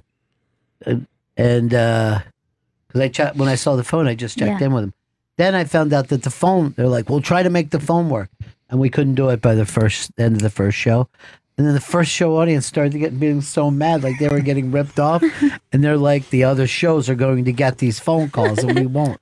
And I go, then just fuck the other shows. We won't even try. And they became so happy. Really? And then they started to chant, fuck the other shows. Fuck the other shows. Fuck the other shows. Fuck the other shows. And I was dancing around to it, and then I just got off on that. I was just like, goodbye, everybody. But after I promised that, I wouldn't go and do it. Dude, you know what I think is great about that? Is someone like, They did. Like, this isn't something like that you expected. You're like, it would have been a surprise, and now you feel like you're owed it. But then you're just like, I don't want anyone to enjoy those calls. Yeah, it was weird, right? Yeah. Well, Vinny Brand said to me that he used to have it hooked up, and then the comics got mad because they felt like they couldn't follow him, and they're going, this isn't, what you're doing isn't comedy, and it can't be followed. I'm like, how is it not comedy? Crowd work is comedy. Right. Ehrenberg going around making fun of everybody's ethnic background. Comedy. Yeah, it's hard for a lot of people to follow, but it is technically comedy. Same with the guitar act. I'm sorry, I know comics hate a guy doing funny songs, but I know it doesn't go with music. So fuck the other shows. Nobody got it. Because I'm not going to lie to you, the first show Friday night. I mean, they're the first people that came out. You know what was really funny is like I was walking to the first show. I have all these people yelling my name and waving because they were at different dinner places for the second show. Oh, nice. And I'm like, man, New Brunswick. I'm like Mr. Popularity. I don't run for fucking mayor of this town. But everybody probably feels like that every week. And it was the big Rutgers homecoming. There was also an Indian wedding going on at my hotel. They had me in a nice hotel that lasted 3 fucking days. Yeah, that's how they do it. They do, and they were dressed up for 3 days. Yeah, they have like they go all out. I've known people who have gone to them, like actually gone to ones in India or with families who are Indian here, and they go on forever. They're super expensive. They pull out all the stops. It's like an insane celebration. And it's like it starts Thursday, then there's something on Friday, Yeah. and Saturday's the ceremony. Dude, I got up Saturday morning. Here's a big fucking. I go down. They had taken over the whole place for breakfast, and they were dressed up in different clothes, and it was all beautiful, shiny clothes. Yeah. And the little boys look fucking hysterical. The little boys are just dressed to the nines. I don't think of what else we missed. All right, the big is it DJ Khaled? Khaled, yeah. He went super viral because he said, "What? She's not getting her wine." Yeah, it was smart. Yeah. I saw her face go like, "I want some wine." Take the wine over. Try to be a good bartender. Yeah. So DJ Khaled said that he's the king of his relationship and he will not give oral, but he likes to get oral. And people went buck wild on him. First of all, why the hell would you want to admit that? Like, why would you put that on record? I don't know. Yeah, it's just like He's the king, apparently. He said a woman should be praising the man, the king, and the man should praise the queen. My way of praising is called, you like the house you're living in. That was his direct quote. You like all the clothes. But we like oral too. Now, when I was a young man, and times have changed. Yeah. And I would be getting high with my black friends. One way that you could gross them out is to be talking about giving oral. Back then, no black guys would do it. Yeah. But was a now known it's fact. so changed. I don't know what, like Porn. when The world of porn has eased them up. Vito, you have a lot of black friends, right? Yeah. They're all happy to give oral? Yeah, and eat ass. Well, That is true, yeah. It's all part of it. Yeah. When I was dealing, I'll just put it that way, and we would all be getting high together, not only would they say they wouldn't do it, that they would like yell and jump up and run around. It was all part of the fun. Like, on your tongue. Run around. But they didn't get it either. Like, Wow. But black women, there was just no oral. During the time of Soul Train. During the time of Soul Train, none of those people had oral together. It's fucking insane. Yeah, It's different but times. I mean, remember that being like there was people talked about that as being the standard, and then I remember them being like that's not a thing anymore. Yeah. like for some reason we all I believe it we all was evolved. the pornography. Right, Pornography opened it up to everybody. and then you could just see like, oh, okay, everyone does it, it's fine. Did you get your lovely wine? I did, yeah. You enjoying it? I am. She likes the wine. I love Thank you, Jen. Vito's not that crazy about it, but look. Vito has taste for shit. He's drinking it like it's Boone's Farm. He's just going through it fast. Once I got the initial taste out the way, it was just fine to get the rest down. Once I coated the mouth with the wine, it was like, oh, there's a protective layer. I'm fine insulting. now. That's insulting to my beautiful. This is insulting to me that you brought this back. Fuck you. I see what he's saying, though. How so? I get beautiful things for them. You know he was Nice, sitting classy out things. for Out of the airport. Here, hand that over. I spent 34 hours on this line, and I could have bought that wine at Dwayne Reed across the street. You motherfucker. Chateau Diana. Could Chris have done what you did over the weekend? No. Chris couldn't be around people for that long. That's true. And when they tighten the lineup, when that happened, there's no way he would have been able to fucking survive that. Oh, please, you're bigger than me. If it's bullshit. I just got bigger than you like 2 weeks ago, and trust me, in a month I will be smaller than you. Oh, shit. Batty over there is living in a dream world. No, you've gained weight, and you I don't think lost. you should go I with the lost- other F word. I The lost- third F word. I think I lost weight in this last You lost year. weight because you fucking got sick. I'll lose weight because I take City Bike. I have a gym membership, Oh, look at the big man has a bike. bike sharing program. That is true. It's a bike sharing program. Do you take it through Central Park? No, I just ride. I ride down like Broadway. All right. My thing to you is you're going to get hit by a truck one day. There are days where I get nervous about it. Yeah, you will. And those bikes don't have great brakes. No. There's been bikes I've gotten where I realized 2 blocks in I had to get a new bike. But can I just tell you something? Maybe you'll end up like Chris. You'll be able to sue the city. You'll go to Spain. That's true. Be in Madrid eating loaded tots. I didn't even tell you Tots guys Brothers. this too about the Stress Factory. So, the second show on Saturday, I get what was at the end of the first show?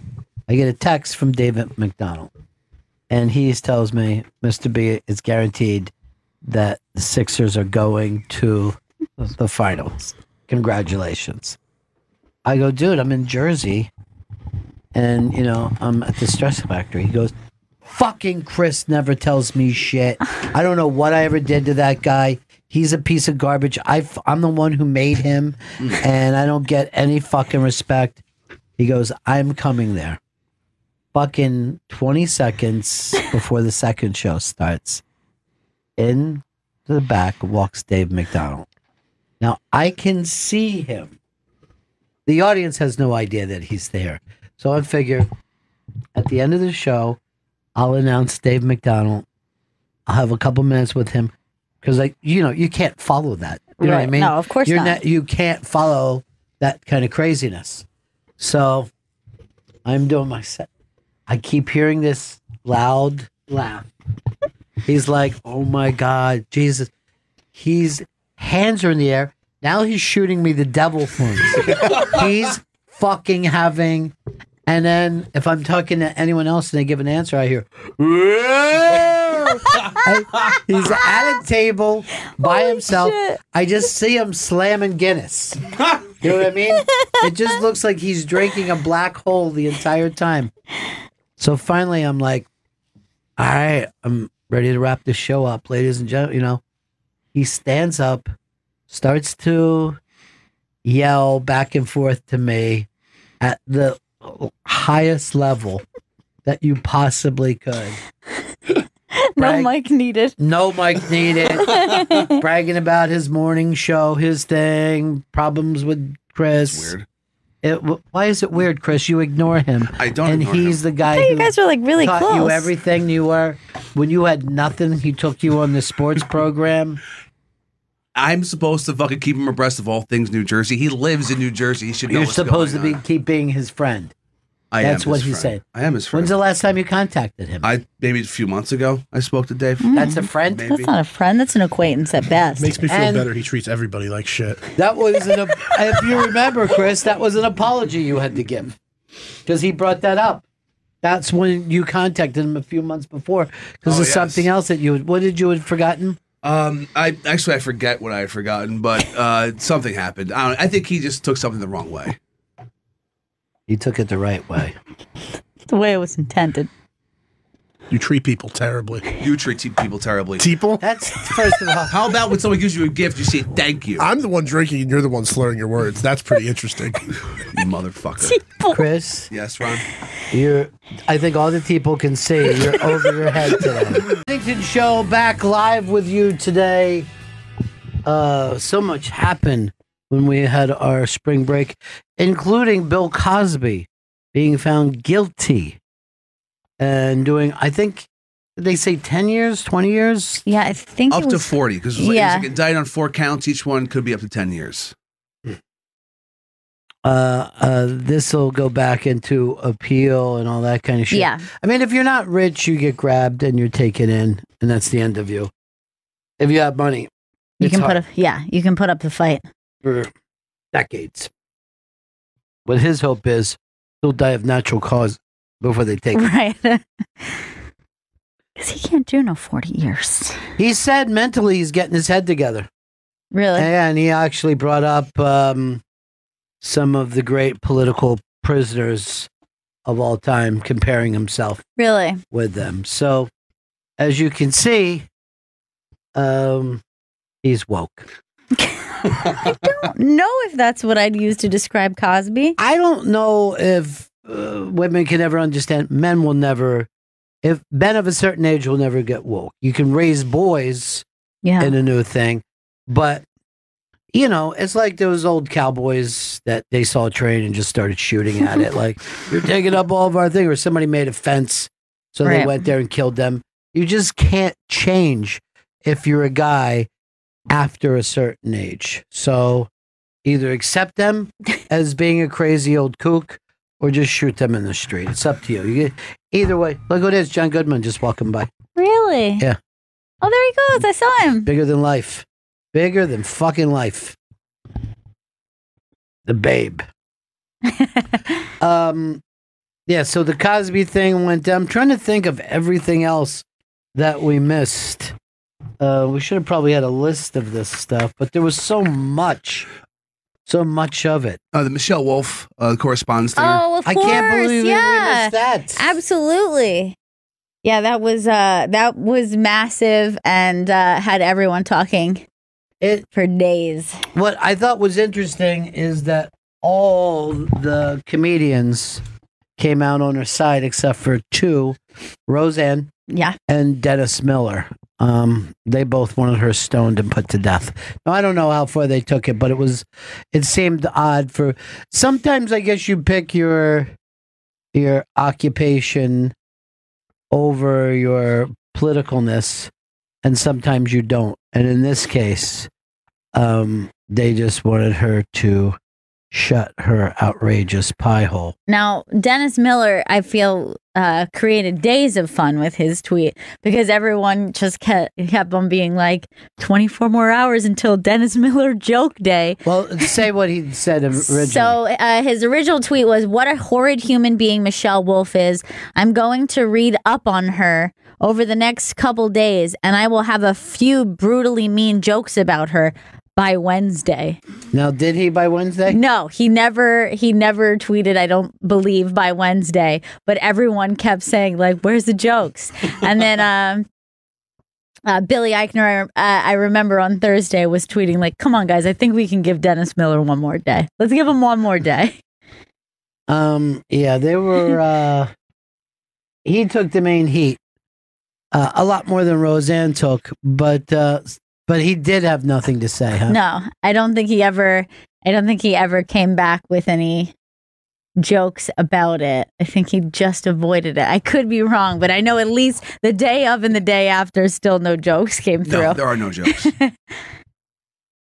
Which was highly anticipated. You're going to set yourself up for that. Well, this is, here's the man that Chris forgot to tell that I was coming to New Jersey, but we got together anyway. It's our own East Side Dave! Thank you. Thank you for the round of applause. Well, first of all, no one can prevent our love from spreading. That's Ronnie true. And they've tried and tried for years. Yes, they have. They tried to ban me from cheeseburger, Hard Rock Cafe places. They try and keep us away and not let us know that Ron Bennington's in New Jersey. In New Jersey, I'm the president of New Jersey. You are. If I'm not there to shake your hand I feel like I've let the entire Garden State down. The entire state should be ashamed of themselves. So that's why I made it a point to go to Bennington on Twitter, which is, I don't know if you're familiar with Twitter, Ron. No. It's oh, my God. You get little updates of what people are doing and stuff. Okay. It's Twitter. It's awesome. So when I check the Bennington Twitter, it says Ronnie B at the Stress Factory in New Brunswick, and that's when I beelined it. And Thank bam. God. You actually You were Ubered unbelievable. because you knew that you were going to be in a state. Well, no, this is what I actually discussed a little bit on the East Side Dave show. So what happened was I was with a lovely lady, Ronnie B. Okay, and I was at the bar, and what happened was she and her then girlfriend had tickets for Avengers: Infinity War. They didn't think to get me a ticket. They That's left odd. the statement out in the cold. Yeah. So I sat there in the bar, still on the phone, and then that's when the Twitter machine alerted me that Ron was going to be, and I said, "Bam! Now I have a." All right. I want to give you a spoiler alert. Black Panther dies. Now, I brought this up, Dave. You were the first person I've ever seen throwing devil horns at a comedy show. You were very into it. Yeah, it's too much. Okay, so I have to tell you, I don't go to comedy clubs, and I don't know how to act. There is a massive problem with etiquette because I'm like, okay, I was actually talking to myself. Yes, I heard you. I'm literally talking to myself, telling like, shut up. But then I'm like, then the other part of me is like, wait, well, don't they want laughter? Like, I don't even know, like, what. So I actually have always wondered that. Is that obnoxious when you're laughing too? Because it was all real. It's not like it was all it was bullshit. But like, is that annoying if someone's laughing too hard? No, I think your laughter was fine, but like some of the hooting and hollering, and like I said, throwing the devil horns, it concerned the people that were sitting around you who had not yet known that it was Eastside Dave. Now, when I told the room Eastside Dave is here, they went crazy. They were I'm so sure happy. they did. But before that, they were complaining to their waitresses. There was a guy who just kept staring at me, and it wasn't like, oh, it was definitely like, who the fuck is this person? Yeah. Like, I think he was concerned for my safety, like I was having a seizure, yes, or something. Dave, No, you were unbelievable. Thank you. So I was just having a great time. Yeah. Jesus Christ! All right, so now I'll check off. No devil horns. There we go. I have a notebook. I think it's fine, but just know that it's unique. It's a unique thing to you. I think that's his signature, like, audience participation. Well, he's an Anthrax fan. Let's not. It's not easy to do to go to those comedy clubs. The good thing is at least I was sort of in the back. Like if I was in the front row, that would have been. Yeah. Now you would have had no choice but to kick me out. Dave is also a grown man with a Star Wars backpack, and he went into that backpack and pulled out some chicken wings, which he was enjoying. Outside food. He's always had outside food as long as I've known him. Now I was at Buffalo Wild Wings. Yeah. At the Monmouth Mall in New Jersey. Yeah. Now you were telling me that you've got a little bit of beef with Chris Stanley. That's weird. Chris has just returned from Spain. Yeah, I just got back from Spain. Yeah, spent a week in. You know where the money comes from, Dave, because you even asked me about it. Oh yeah. Mhm. Okay.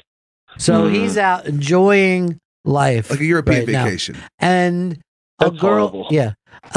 a girl who's far too attractive for him is just helping him spend that money like there's no tomorrow.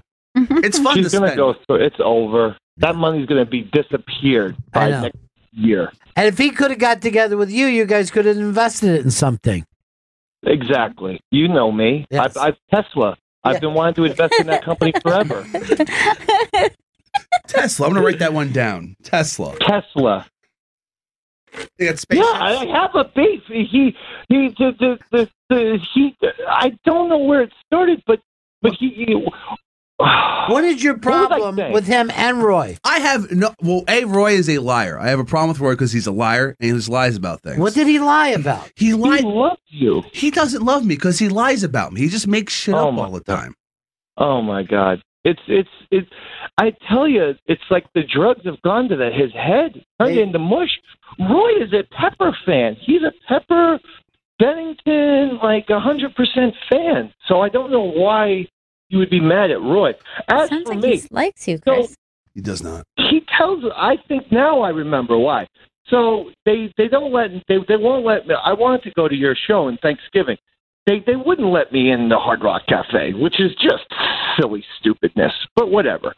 But then he won't tell me that Big. Yes, sadly, Big A is the executive producer of the Eastside Dave Show. Nice, it's a good gig. He is great, dude. He's the best. You know Big A is great. Best. He's the best. And when I say that, it's not a joke. He takes pictures. He does all of his stuff. He has weird little things, but he's actually like doing it. Like he's real. So then he doesn't tell me that Big A is going to be there, and that was weird too. And then I don't hear from him. You went around Dave's back to Big A? I went directly to Big A. Yes. Why? When you know Dave is the guy who found him, brought him into this business. At the time, Big A, I believe, was the head of security, not the executive producer of the show. So That's still a very big title. That's not even just it. He told Big A, don't tell Dave, even though he was going to be on the show that night. I told him not to tell anyone. Tell Dave. Why? To keep it a surprise. I wanted it to be a surprise for everyone. From Dave? Yes. Dave is in the business. Dave's also your friend. Yes, Dave was his friend. Chris just uses people. I use Dave from Big A. Why would he think I would tell anyone? Do I not have any professionalism? You son of a bitch. You have a couple. Can I tell you something, Chris? Yeah. Who taught you everything there was to know in this business? You, Ron Bennington. Oh my God, no! I ignored That's not you. what he's saying. I ignored you. It was He's Dave. Dave is the one who chose me for my internship. Of all time. How so? If there was, let me explain something to you, Mr. Pepper. Earl Douglas never wanted you. I had to beg and plead. I had to go around Earl because he thought he goes. So sometimes it's good to go around your friends. That's what I'm talking about. Quote. When Pepper was an intern, or actually before he was an intern, he came in 25 minutes late. And Earl, and this is what he said, that fat late bastard will never get a job here as long as I live. It sounds like him, though. I believe it. If only Earl's wishes were obeyed. But what happened with you going down to do this show? You used to do the Davy Back sports program. You won't do a show now. I haven't been invited. The last time I was invited, I came in and did the show. He invited you for years. I did, and he ignored. He finally. Oh, well, the first time he showed up, it was because you were there. Yes, exactly. I drug him down there. If you're going to be honest, I drug Chris down there. I don't get it. I haven't been able to drag Earl there. I've tried like 17 Earl times. has still blocked me on Twitter. Yeah. The last. What have I done to these people? But giving them my love. It's very confusing to me. But whatever. I tell you this, and I don't even think it once occurred to you, but both Chris and Earl sided with your ex-wife during the divorce. And that's what this shit's about. That must be when it's over then. Oh, God. Yeah. That's what happened. That is a shameful. Well, the weird thing is me and the ex are totally amicable right now. Fantastic. I love hearing that.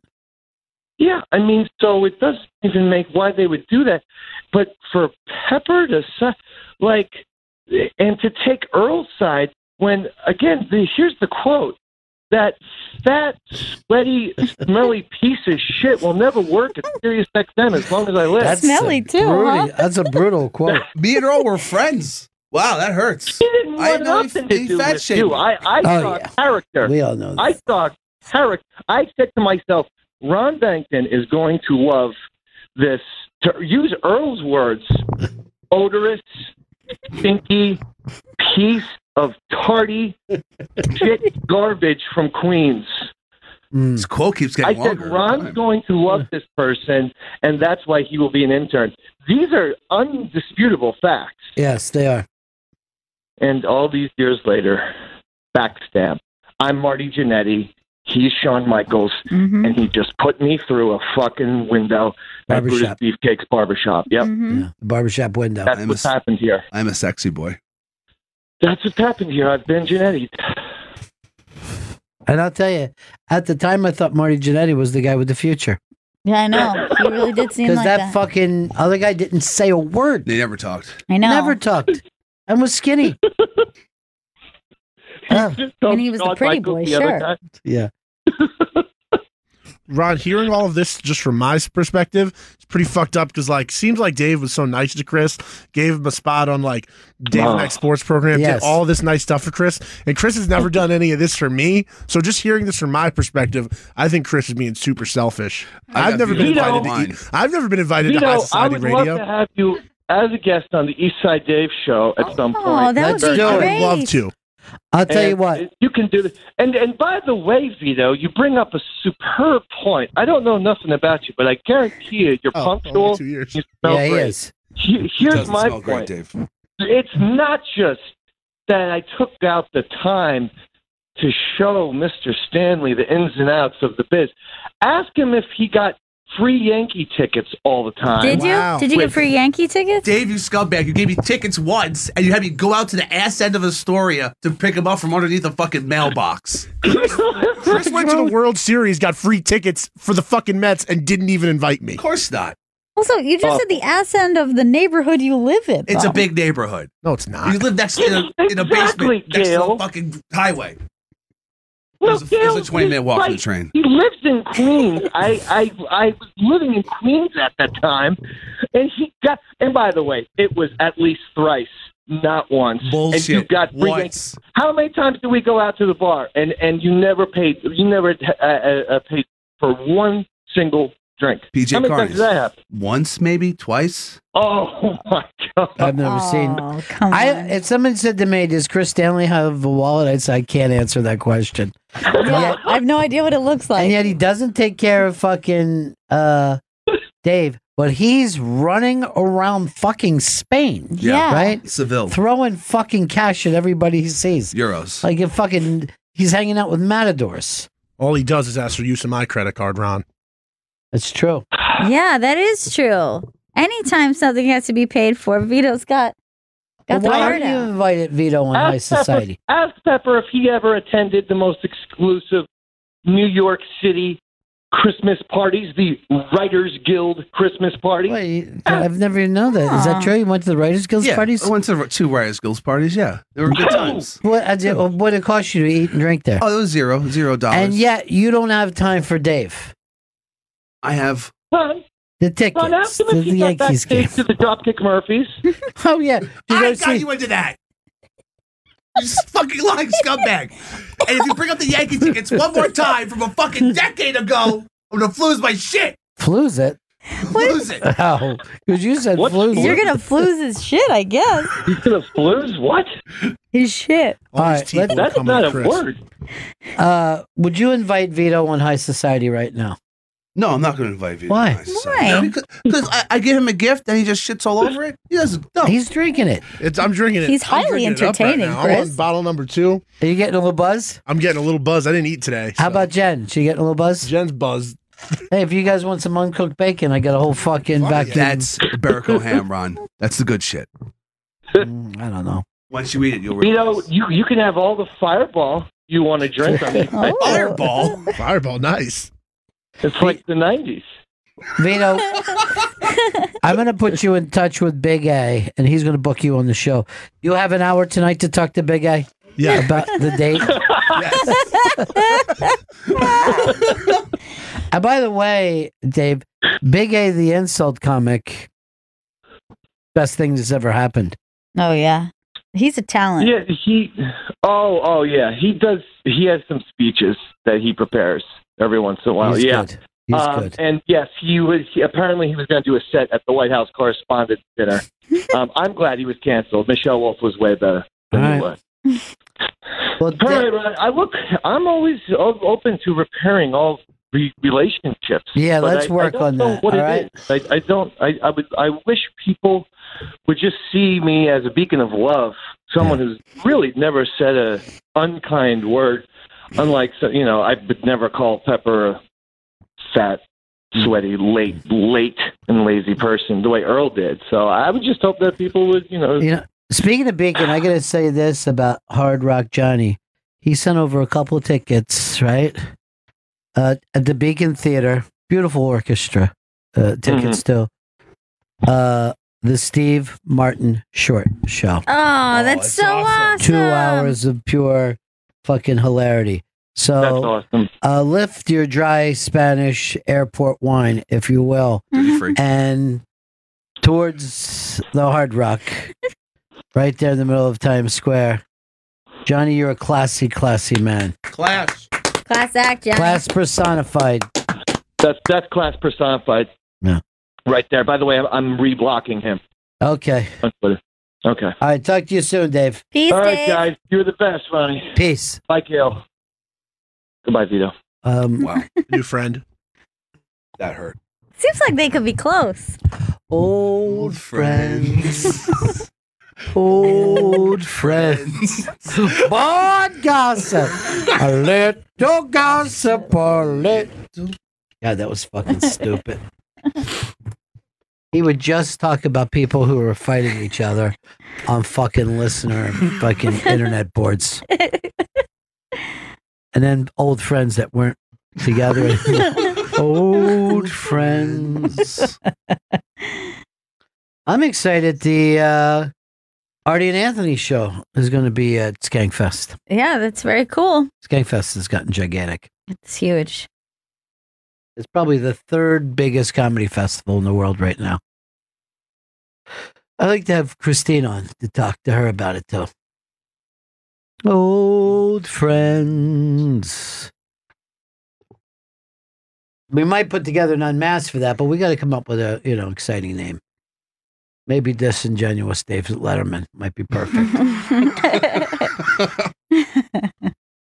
Chris, how do you still fight with Dave instead of missing him? I know. Because he misremembers things, Ron, and so you try drinking as much as he has. I know, but I'm just saying, can I say, as an outsider of your friendship, like anybody would want to be buddies with Dave. Like he just seems like he would just be the most fun to be best buds with, and it's just like kind of like, how did you blow that? Well, you know what? Because he throws Yankees tickets in my face from years ago. No, but that's why not why. You fucking thank him or try to fucking do his show? I did thank him. But he gave you those Yankee tickets that you fucking say you love the Yankees. Yeah, and he got you into the Dropkick Murphys. No, he didn't. I got him into Dropkick Murphys. And you've spent an hour throwing this wine in my face. Yeah, because true. And then because you don't fucking appreciate. But you didn't appreciate the Yankees ticket, so it seems like I it did. Never How many times do I have to thank someone for fucking tickets? I don't see myself in Chris because Eastside Dave was nice to Chris, and Chris isn't nice to me. That's true. That is true, dude. You had somebody who like took you under their wing and like really cared for you, treated you like a little brother. How come you can't do that to Vito? He's so willing and he wants that from you. Looks like I'm about to get that with Eastside Dave. Old friends. Let's go to a famous, well-known comedian. See what he thinks. Ehrenberg. Hi, everybody. I'm so excited. Long-time listener, first-time caller. Well, is that right? Is it your first time ever calling? Yeah, I've never called in. I've only been there in the studio. Well, I know that he said, I go, why don't you call one? He goes, I listen all the time. I go, call. He goes, well, I tried it with Nick DiPaolo and it turned into a nightmare. I go, we're not Nick DiPaolo. Oh, we'll take care of you. Yeah. Yeah, Nick got really upset, and then a couple months after that incident, he issued some really harsh tweets, and now I don't think he's there anymore. No. So it made me sad. Ron, here's my question question to you, and I'm hoping that you can bring this up with Christine. Okay. Last year, it broke my heart when I did not get a baseball card made of me at Skank Fest. And I was so sad, and I just want to know who I have to talk to get a baseball card made this year. You had one last year. Yes, I did. It was. I would have gladly had somebody else take that baseball card from me. Here's the thing about Christine and also Jay. They're very anti-Semitic. I don't know if you knew that. That could be what it is. Yeah. But isn't Jay Jewish, technically? Well, it's not. It's his father, not his mother, right?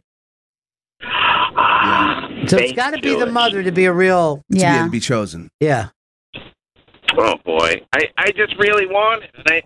And I'm so... You know, I'm one of those guys that's just happy to be here. I'm happy to be on the team. Right. But it's like, I really want the baseball card, even if it's just, you know, me. They don't even have to do anything fake. They put tattoos on you last year. You don't have tattoos. Here's what I'll do. I'll say, look, if you can't give him a card, could you just put him in the bottom right hand of my card? You know what I mean? Like, I had all that extra space. I would, I'd be good with that. I will do what I can, Aaron, because let's face it, you give and you give and you give, you know? Yeah. What do you fucking get? Nothing right now. Nothing. And then it's like, you know, I do all this stuff for Lewis. I do his real ass podcast that he does, and it's just like, it's like being at a reggae concert. There's weed everywhere. I don't smoke that. Dude, I give up. When I was in the green room the other night with Jay, Lewis goes into the bathroom by himself, smokes a full joint while he's playing death metal and singing to himself in the mirror. Just by himself. It was, yes, by himself, Chris. How many times I got to say this? I don't need you making me repeat. I have my own timing to stories, and I had something to add. Now it's fucking blown because you yelled, he's by himself. That isn't the important part of it. Anyway, Aaron, Wait, Ron, quick question. Yeah. Was Lewis alone when he was doing this? Yes. I'm glad you asked, Aaron. He was completely alone. Who else was there, though? Hey, Aaron, the other thing is, why didn't you get that other mic on the Anthony show? I know that's something that I thought you were a natural for. I think I was a natural for it, but I think Dave is probably the best guy because, and I can't speak out of turn here, but my show with Gino in Hot Water is going to be going to multiple days per week. So wow, that's good to hear. Yeah. You and Gino are great together. Also, you give me, hey, there might be a surprise on Thursday night's Conan. And I gave you that last week. Yeah, and it was Robbie Slowick, but the way I said it almost sounded like it might have been me, and then that almost caused enough heat in the industry to get talks about a baseball card at Skank Fest. All right, I'm going to get to the bottom of that. What are you doing, Chris? Just rearranging something. Why? I'm talking with Ehrenberg right now. I'm trying to work something out for Skank Fest. Yeah. All right. Aaron, I'll talk to you soon, buddy. Peace, Aaron. I love you guys. Have a great day. And this went very well. This call went very, very well. Yeah, keep them coming. Yeah. Talk to you later. Thanks for not berating me. All right. All right. Yeah. Bye-bye. Bye. Nick gets upset about different things. Oh, how we all miss Nick. Mm-hmm. I miss wonder if him we can so get much. him back in that building, or Is that Too much. possible? we walk in our own line. Look who it is. It's Hard Rock Johnny. Johnny. Benningtons, welcome back. Hey, what's up, Johnny? Nothing. How was this show? Good? So good, Johnny. So fucking good. All thanks to you. You know, I know you expected a text, but I'd rather say it on the air. Johnny's No, the best. I didn't expect anything.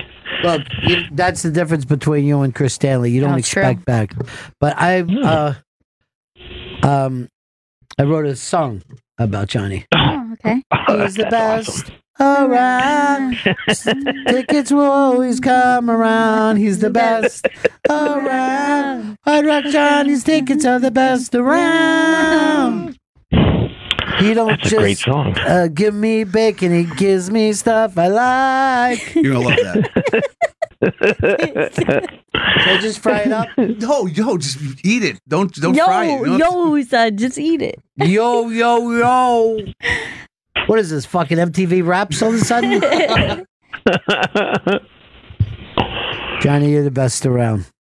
I try. I got to get over. I'm Sadly, going to talk to you about some stuff too, but yes, you let's always do that. I mean, you leave by the time I'm off work. No one's got a job like you. You show up at 2, you leave at 3. It's fucking great. 3? What are you talking about? You know, the way that I tried to fix things between Dave and Chris, I remember you tried to fix things between us and a certain metal guy that never seemed like they worked out. Still? No, never been on his show. And it's I'd 'cause, blame Chris, Chris for that. You fight with his producer, With right? his producer, yes. Well, why don't you go for the knockout punch so we can, fix this? At some point, things can't drag on forever. Look at Little Rocket Man and Trump. They hated each other. They're ready to make a fucking deal. They're ready to spin the wheel and make a deal. And that's what it's all about in this world. And you know what they have in common? Business. Business, okay? The kind of business that makes you fucking think businesses, they're taking care of business. Because right now, it's as easy as fishing. You can be a musician if you can make the sounds hard and mellow.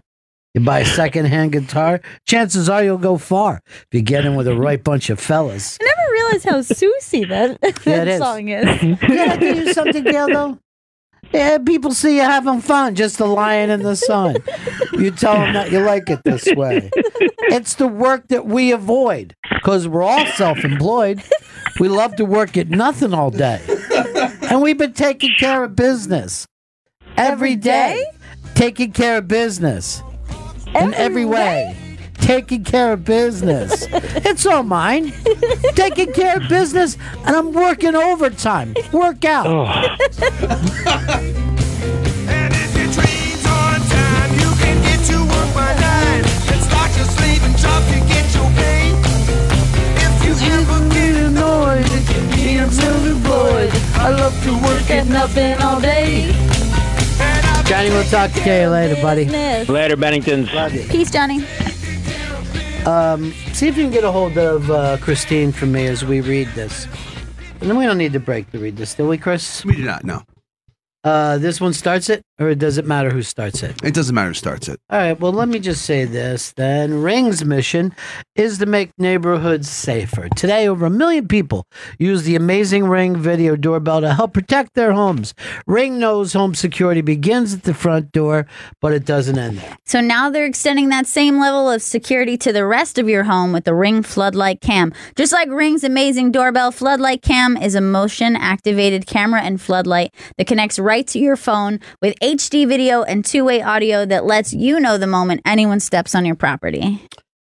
See and speak to visitors. Even set off an alarm right from your phone with Ring's Floodlight Cam. When things go bump in the night, you'll immediately know what it is. Whether you're home or away, the Ring Floodlight Cam lets you keep an eye on your home from anywhere. Ring Floodlight offers the ultimate in home security with high visibility floodlights and a powerful HD camera that puts security in your hands. With Ring, you're always home. Save up to $150 off a Ring of Security kit when you go to ring.com/comedy, ring.com/comedy. That's ring.com/comedy. All right, we got Christine on the line. Skank Fest is coming up, Chris. And how do people get tickets? Go to skankfestnyc.com. And some of the names in Skank Fest this year. Unbelievable. Jim Norton, David Tell, Michael Che, Pete Davidson, Nikki Glazer. Wow. So list huge. goes on, including all the different podcasts that are going to be there. Christine is Ari Shafir's right-hand woman, so she's right there for all this. Christine, how are you? Hi, how's it going? First of all, congratulations, buddy. Woo! I am blown away with Skank Fest. You know, I've been meeting with Ari. All right, your phone's in terrible shape. Your phone's in terrible shape. Can you hear us now? All right, we're going to have to try her back, Vito. But could you check the phones before we Put her on. It was good. It was good when I tested it. Really? Because, I'm right here. And I don't know if that's maybe What are you I'm wrong, saying? Chris. He's the fool? No. Oh, no. Somehow I broke it? No, Ron. He's the one who broke it. Mother's Day is coming up, Vito, and you better take care of your mom. Do you know what you're getting her? Yeah. Now, Gail, do you expect to get stuff this year? I assume that I don't. Like, I feel like this is my last time to not get stuff. Well, let me just tell you this. I think you deserve this one because it's an arrangement that's edible. And there's something that's happening at edible arrangements. And it's not only arrangements. The edible for handcrafted fresh fruit arrangements and chocolate dip fruit boxes is now making it so much more. It's still made from delicious fresh fruit, and it's still opened in real gourmet chocolate.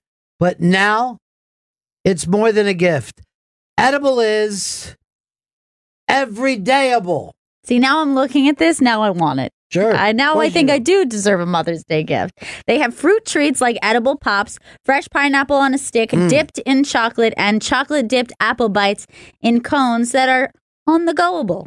They've got all natural smoothies with fresh fruit, sippable. And then their spin on cakes, the new pineapple drip cakes, totally sweetable. What was usually a holidayable thing is now more of a treat yourselfable thing. Maybe you had a good meetingable. Maybe you got an awesome haircutable.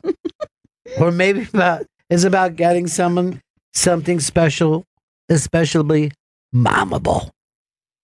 No matter the season or weird little reason, edible is lovable. Stop into one of Edible's 1,200 locations or visit edible.com to see what's new, including Mother's Day gifts and treats.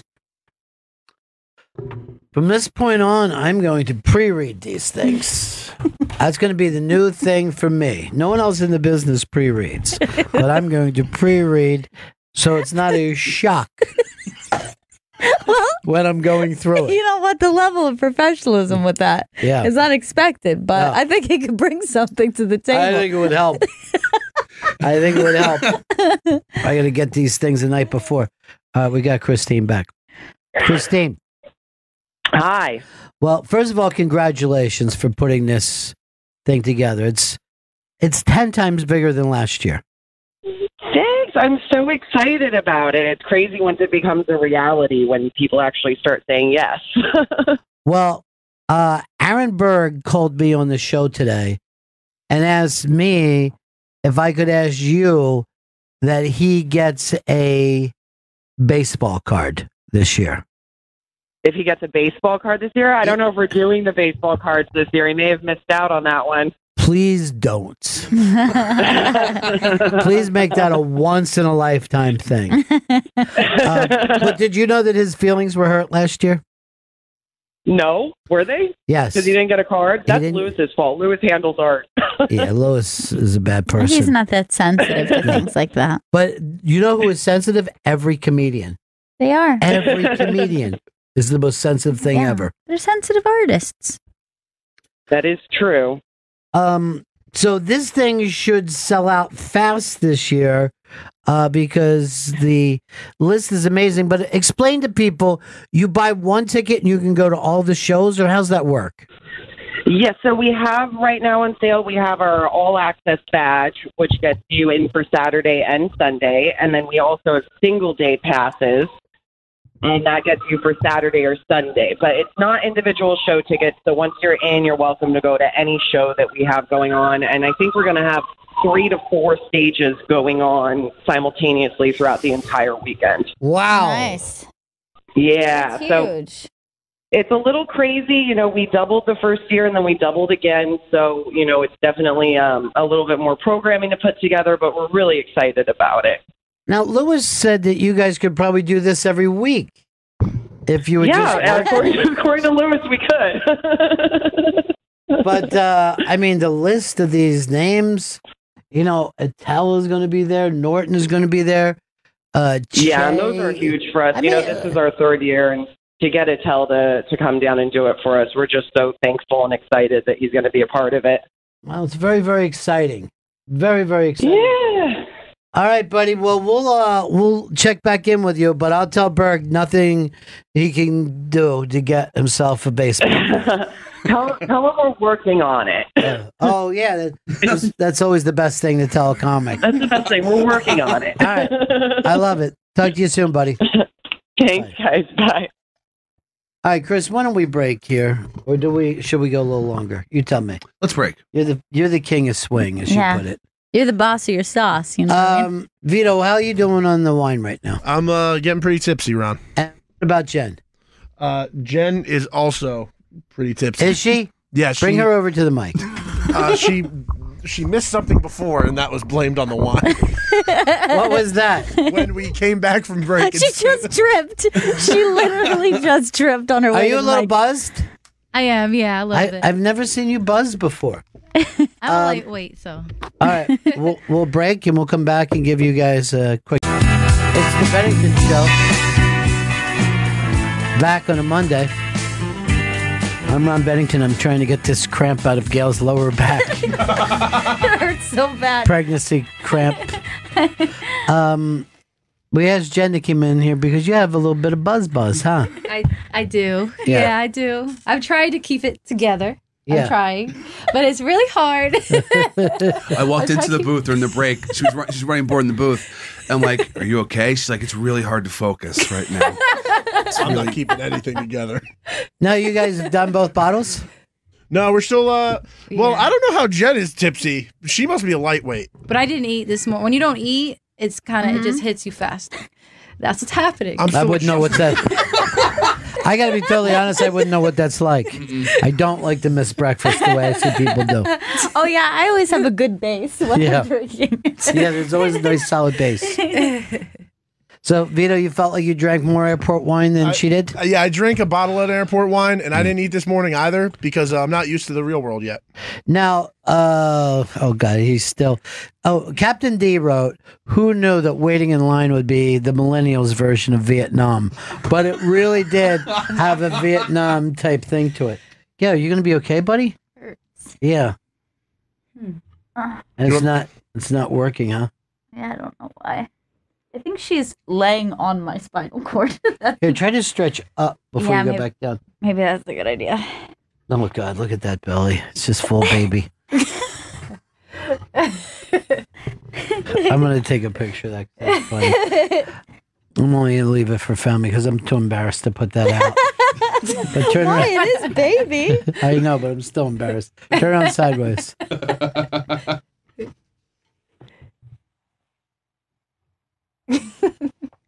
It's like a Beyonce photo shoot. Did Beyonce never mention Kanye, right? No. I know she hates him. Yeah. I think so. He did defend Chrissy, even though Chrissy Teigen and John Legend had been coming after him. When he was on TMZ Live, Candace Parker, the right-wing correspondent, tried to attack Chrissy Teigen, and he stepped in and immediately was like, "No. That's my family. You don't talk about them like that." Yeah. Good for him. Because John Legend sent him, I don't want to say like an angry text, but a disappointed text. Yeah. And it was like, look, I love you, but here's what you're saying. And, what you say has an impact. People looked up to you, and he was trying to, but I don't think it meant, I think he went full force the next day. So I don't think it really sunk in. Just, America, do me this. Please stop calling Kanye crazy or saying he's getting crazy. He came through the front door crazy. You embraced him, and this is what you embraced. I don't care how much wine you drank. What are you getting? Text from Vito? Yeah. What is it? More wine. He needs more wine. Yeah. Why do you need more wine? No, I just need to drink more.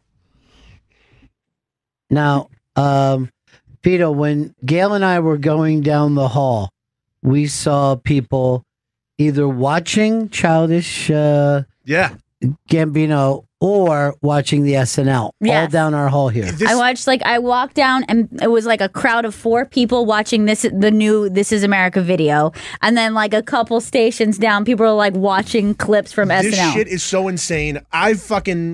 months ago, I saw so many people talking shit about him, saying like, oh, this isn't a real musician. This is just a comedian who's trying to make music. And all of those same people I saw on Twitter this weekend saying, oh, wow, what a good song. I've been listening to this. It's fucking annoying, but I'm glad for him. I'll tell you off air. Yeah, no, tell us on air. No, I'm not saying on air. Why? I think you're drunk enough to say There are it. people that work here?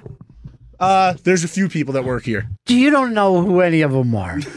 You don't know what you're talking about. You're a little drunk. I'm a little drunk, and I just want Childish Gambino and Donald Glover. I know, I understand that part. But give us one person that you feel like bandwagon You can say one. I'm lying. It's mostly just people I've seen on Twitter and Facebook, friends of my own. I don't think that's true. Like John Espinoza, who I went to high school with. He talks shit about him. Fuck John Espinoza. John Espinoza's a fucking fake. Now, here's the thing. So the second song is the one that blew up, huh? This is America. Well, it's the only one he released and made a music video Because for. I thought the first song was better. The first one was great. All right, let me watch this video now. This is, and by the way, am I the only one who wants to call him childless? Gambino? I guess he's both. Now, I am a giant fan of Atlanta. I just think So it's good. a brilliant show. You know, I come from a different era. I like black people that sing. He does, though. sing. Yeah, he You does. would love his sing. last album. If you listen to his last album, I think you would love it. Okay, I'm going to. He's very Awaken My Love. enthusiastic Please listen right to now. it. I think you would love his last album. When Vito gets drunk, he gets enthusiastic. Oh yeah. The way he wants everyone to like. What he likes Yeah. is sweet. Hey guys, I like something. And I want you to I like gave it. my too. high school English teacher Shawn Michaels' autobiography, hoping he would enjoy it. But the fact that that's really nice. But the fact that you love him in a very I'll say uncomfortable way. He does. All right, play a little bit of the newest song. And Vito, if you feel the need to jump in, go ahead and do it. Vito, you loving it, huh? So good. I'm a big fan. I think you would love Awaken My Love, his last album on Apple Music. Yeah, you already told us about that, but you know what I mean? I want to jump into the new music. Yeah. You know, I don't want to be one album behind. I know. I mean, the new album comes out in September. The shirt, I'm pretty excited. The shirt that they were all wearing on the first song is for sale now, and I'm going to be buying that. What about this? So you like this?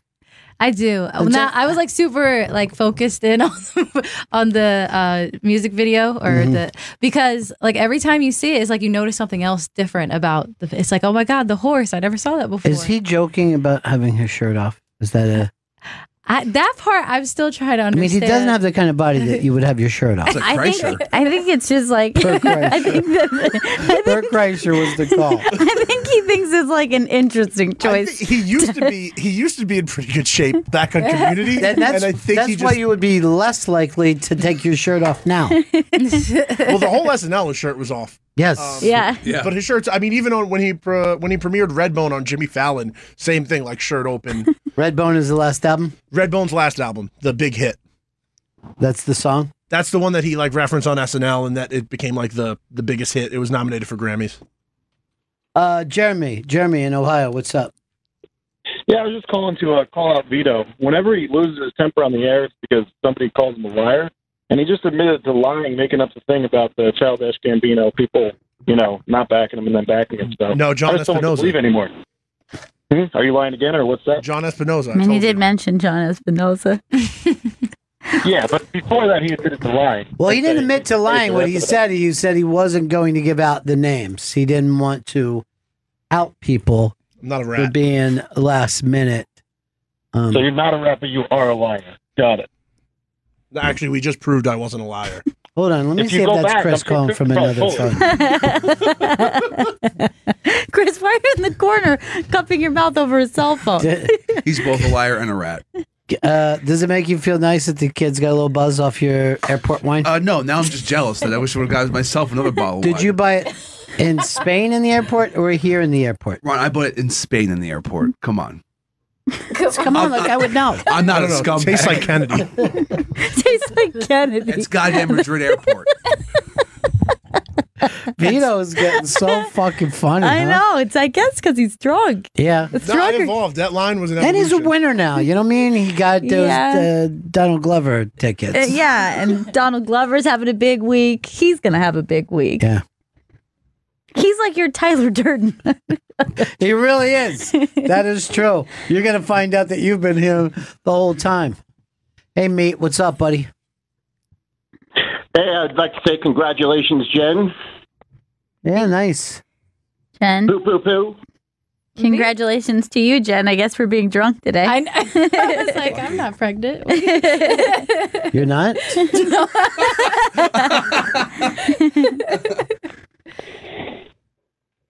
How Childish Gambino got his name. Yeah, we all know. I mean, Came up in my piece. Yeah.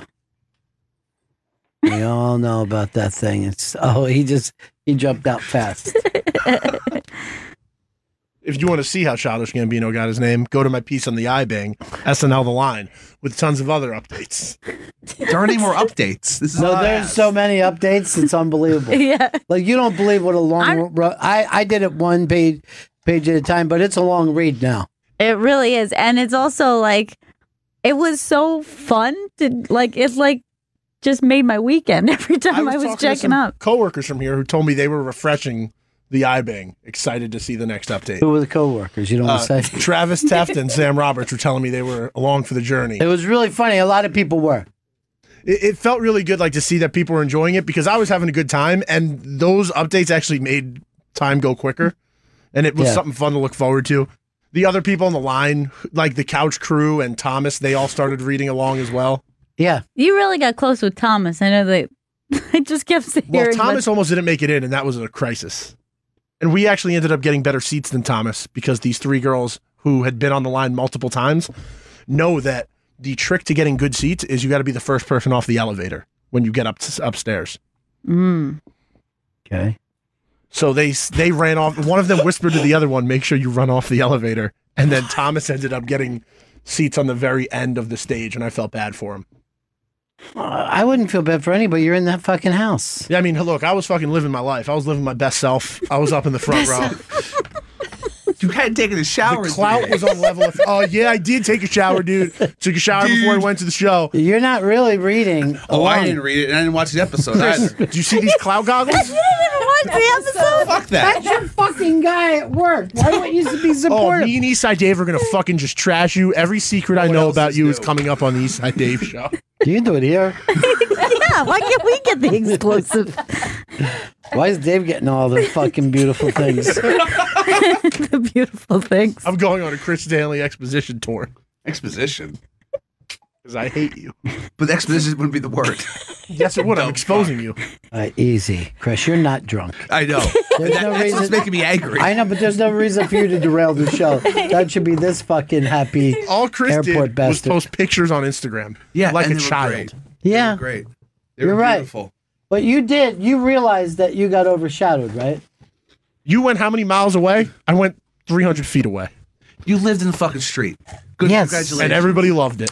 Yeah, you got a lot of nice presents here. Oh, this is so sweet. I just am looking through this now. This is from Saratoga Chick. Oh, nice. Thank you so much. This is so sweet. Oh, it's a little horse racing thing for a little baby. horse racing bib. My life horse racing onesie. I don't know if you should really try to get the kid into being a degenerate gambler. That's My parents gave me. She's gonna be living her best self. This is from Krista. Like baby books here. Let me Oh my see. god, this is so sweet. This is called "I Love You, Stinky Face." Wish I could Little read a book like onesies. this. I know. Oh my god! And also a little handkerchief for Birdie that says "Big Sister." Let me see that. She's got to be part of it. She is part. I wonder of if it. she'll come and stay with me more. You think she'll need to? Yeah, she might have to. That'd be great. It's to be determined on whether or not she's going to be happy Here's what I about think this I should change. do. I think I should get the baby or the dog most of the Oh my time. god. I think I'll feel the same way. Oh my god. Look at who this is from. The one and only Bob Fonseca. Yes. Oh my god. Holy shit, this is so cute. What is it? It's a little Oh. Nirvana shirt, little outfit. And it looks like bicycle pants with That it. is so cute. Holy shit. This, Bob, you shouldn't have. Bob also sent us some cool shirts for us. Let me see. Little Texas Aggies. This is so cute. Did I just act like a woman where I went, little Texas Aggies? Well, this is Longhorns. I fucked up. This is so sweet. Yeah, Longhorns. Yeah. This Hook 'em is horns. so cute. And her little rock goddess outfit. Oh, that's nice. Bob. He also sent some hot sauce for the babies and some of these other T-shirts. Babies love hot sauce. But we also got some good news for Bob. Yes. Vito? Bob Fonseca will be taking over Bruce Springsteen's E Street Radio channel to give some of his favorite personal hits. And he'll be able to play songs and talk about them? Yes, he will. That is awesome. You get to That's be going to the be so boss. much so cool. I've never even got to do that. This is a Bob moment. You know what, though? I wanted to talk about me on that channel with Don Vito. Because me and Don Vito in my neighborhood were big Bruce fans. Yeah. He was like a ridiculous... Don Vito loved two things. Elvis and Springsteen. And at the time, I thought it was ridiculous. And now I totally see where it comes from. Aww. You got any more? Things Yeah, that this people is you from... want to thank? This is Carla, and it says from the Facebook love Carla. group. Obey Gail shirt. Ah. And then this one is in your honor. I love my pops lots and lots. Oh, that's so nice. This is so sweet. I might even wear this. Let me wear this when I go see my dad. Aw, this is so sweet. Really cute baby books. Aw, this is so Fisher sweet. Price. I didn't even know Fisher Price was still in business. That's how long it's been This since is- I've had a baby in my life. Like, so cute. I can't even believe it. And I'll tell you this baby ain't gonna make it. No. Thank you guys all so much. My mom wanted to buy you something, and I said, why would you buy something before the baby's born? And now my mom is furious at me that everybody's sending stuff in and she looks silly. Well, your mom was derailed by a drunk. Now, did your mom like you sleeping out or think that was awful? At first, she was really fucking confused by what was happening and was pissed. She also thought it was Mother's Day for a second, got really mad, realized it wasn't. And then when I got home, she was like, I'm very proud of you. This is like an accomplishment. This is a goal. You set a goal for yourself and you finished it. Well, I agree with her. I think it's a terrible way to do ticketing.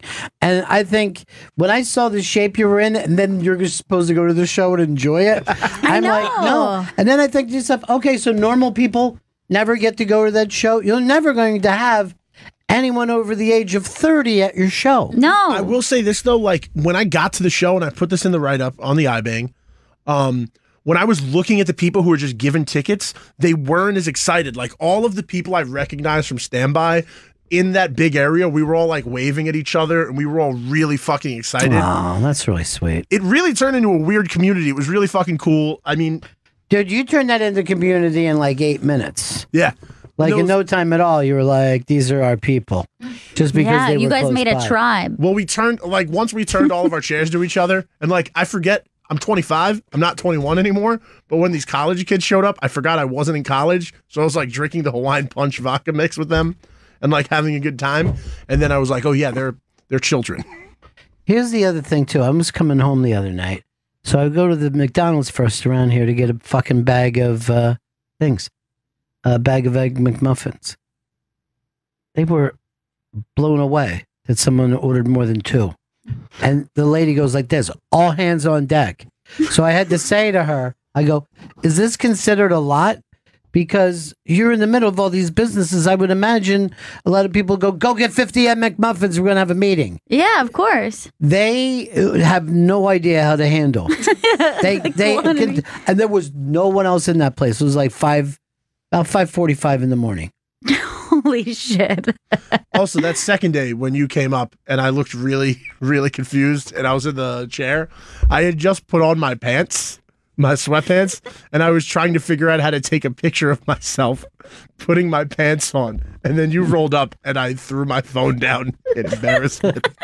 Then I was trying to take a picture of my shoes off, and just my sweatpants. I don't understand why you were as nuts as you were. No, all you were doing was sitting in a chair outside. It was because the not sleeping is what got to me. Now, the thing that I thought was interesting is a pro tip that you gave people afterwards is you want to bring more than one shirt.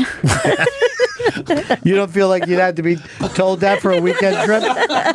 Well, Ian kept saying, I feel like I'm packing for a vacation. And I said, what do you mean? I'm just bringing a T-shirt and shorts. Are you guys going to finish your wine by the end of the show? I wanted to save Chris a little, but fuck it. I'll finish it all. Well, you want to have some for Jen, too, right? Yeah, enjoy. Split the last... Me and Jen will have the rest. Yeah. Yeah, but you want to do it, but we got 4 minutes left in the show. Jen, go in there. Chug your last bit. And then make out. For the show. All kidding Chris, don't yell aside, that. I really do wish those two would get married. Oh, I would love that. I heard her still laughing in the hallway. Yeah, I that's a think joke. Gambino could do the songs at the wedding. What's that? Childish Gambino could do Oh, the wedding. man, you really like him. Back huh? again, huh? I do. I'm a big fan. Christine on the phone Oh, told boy, me. there was a thing, Chris, that he was mad because he found out that Ian had been watching the show without him. I turned around and I took him to the office to download the show on good Wi-Fi. And then we were like, oh, cool, we'll watch it tonight when things get slow. And then at one point, I turn over and he's just watching the episode. And You know what? I changed my mind. That would make me mad, too. That would piss me off. And I go, oh, you're watching it? And he goes, yes, so? Has Jen met Ian? Yeah, Jen has come out and hung out with us outside a few times. Jen, come on over. I want you to give me Ian the 0 to 10 on the looks and coolness. Yeah, he's like a good. He's like a 10. No, You know what I mean? He's but good. but you're not interested in him. No, he's not my type. But I mean, What you is know. your type? Not black. He said not black. That's racism. I do like I like gingers. I do like white guys. Or Italian's my favorite. I love Italian guys. Nice If you like Italian ginger, guys. It might be Eastside Dave. Oh my God. Yeah, you would love him. Dave looked like he just got out of prison the other night, too. I mean, his beard is crazy now. He's much thinner than anyone remembers. Oh, from the side, he looks good. He looks good from the side. Dude, he's a Jersey guy, too. Yeah. Oh my And God. he's got 2 beautiful kids. So you know that thing works. Oh, never mind. Yeah, but he doesn't have them. Oh, He yeah, gets don't them every worry. other weekend. Oh, okay. Okay, every other weekend then. Yeah. That could be your weekend to go out and do a thing with your girls. Yeah, kid weekend. It's Jen's weekend All right, let's off. see you guys step down the end of that. First, like clink cups. Yeah, do a little cheersy. Or how do they say it? Salud. Why not salute? Salud. It's like a watered down in Italian. Yeah. It is a word, Dad. They also say ciao. Women beautiful in Spain? Gorgeous, yeah. You More think- Seville than Madrid. Whatever. I mean, the thing is, they're I Spanish don't want women. to pit them But against I know each all other. the famous Spanish women are just stunning. You know? Yeah, they are Actually, even beautiful. the guys are. Mhm. The guys are very, very attractive. And I know that everyone considers the Spanish soccer teams to be attractive. Are you worried you're getting in that picture? Mm-mm, no. Oh. Just watching them together? Yeah. Did you finish it up, kids? Chugging out. We had to get that boomerang for the Bennington SXM Instagram. What's a boomerang? A boomerang is like a GIF where it's like a constant replay. It's on a loop. Okay. I'm going to watch it. I like the way he explained it. Yeah. It was so clear. I want to make it clear for you guys. He's buzzed. Living that best He's life, dogs. buzzed. I got more terms. You got. You know, I'm used to Chris being drunk, and it's always mean and surly. Yeah, but this is both of them fun, are just like silly. adorable. Like, I know, they're like just- a prom couple. They're just like pawing at each other like little puppies. I know. You see how kids end up mistakenly getting pregnant? Yeah, You know what I this mean? is how it Because happens. Vito's drunk enough to leave it in. Well, I guess we're going to wrap this one up, kids. It's so fun to be back. I know, though. We it's had great a to be nice back. break, but this was a a fun day to get back. Keep up. If you want to get these Skank Fest tickets, and I don't need to push for these guys because they will sell out, but any of our listeners, this is a great trip to New York. Everybody that you like, Attell is going to be there. Artie and Anthony are going to be there. Jim Norton's going to be there. It's going to be pretty goddamn spectacular. And like you said, Gail, when we go to these other comedy festivals, these are all of our favorite shows. Yeah, these are all of our buddies and always the shows that we hit up. So it's like a best of moment. Yeah, and the Comedy Jam is going to be there. Yep. What is the dates on that, Chris? July 14th and 15th, and July 13th. It's at the Creek of the Cave, like a launch party. Yeah, it's going to be hot as hell, though, huh? Yeah, All right. It's gonna be very hot. Don't complain. Just go along with it. I mean, it's when they decide to do it. I'm just saying it's hotter than I want it to be. All right, that's it for us. I don't think we got anything we need to push.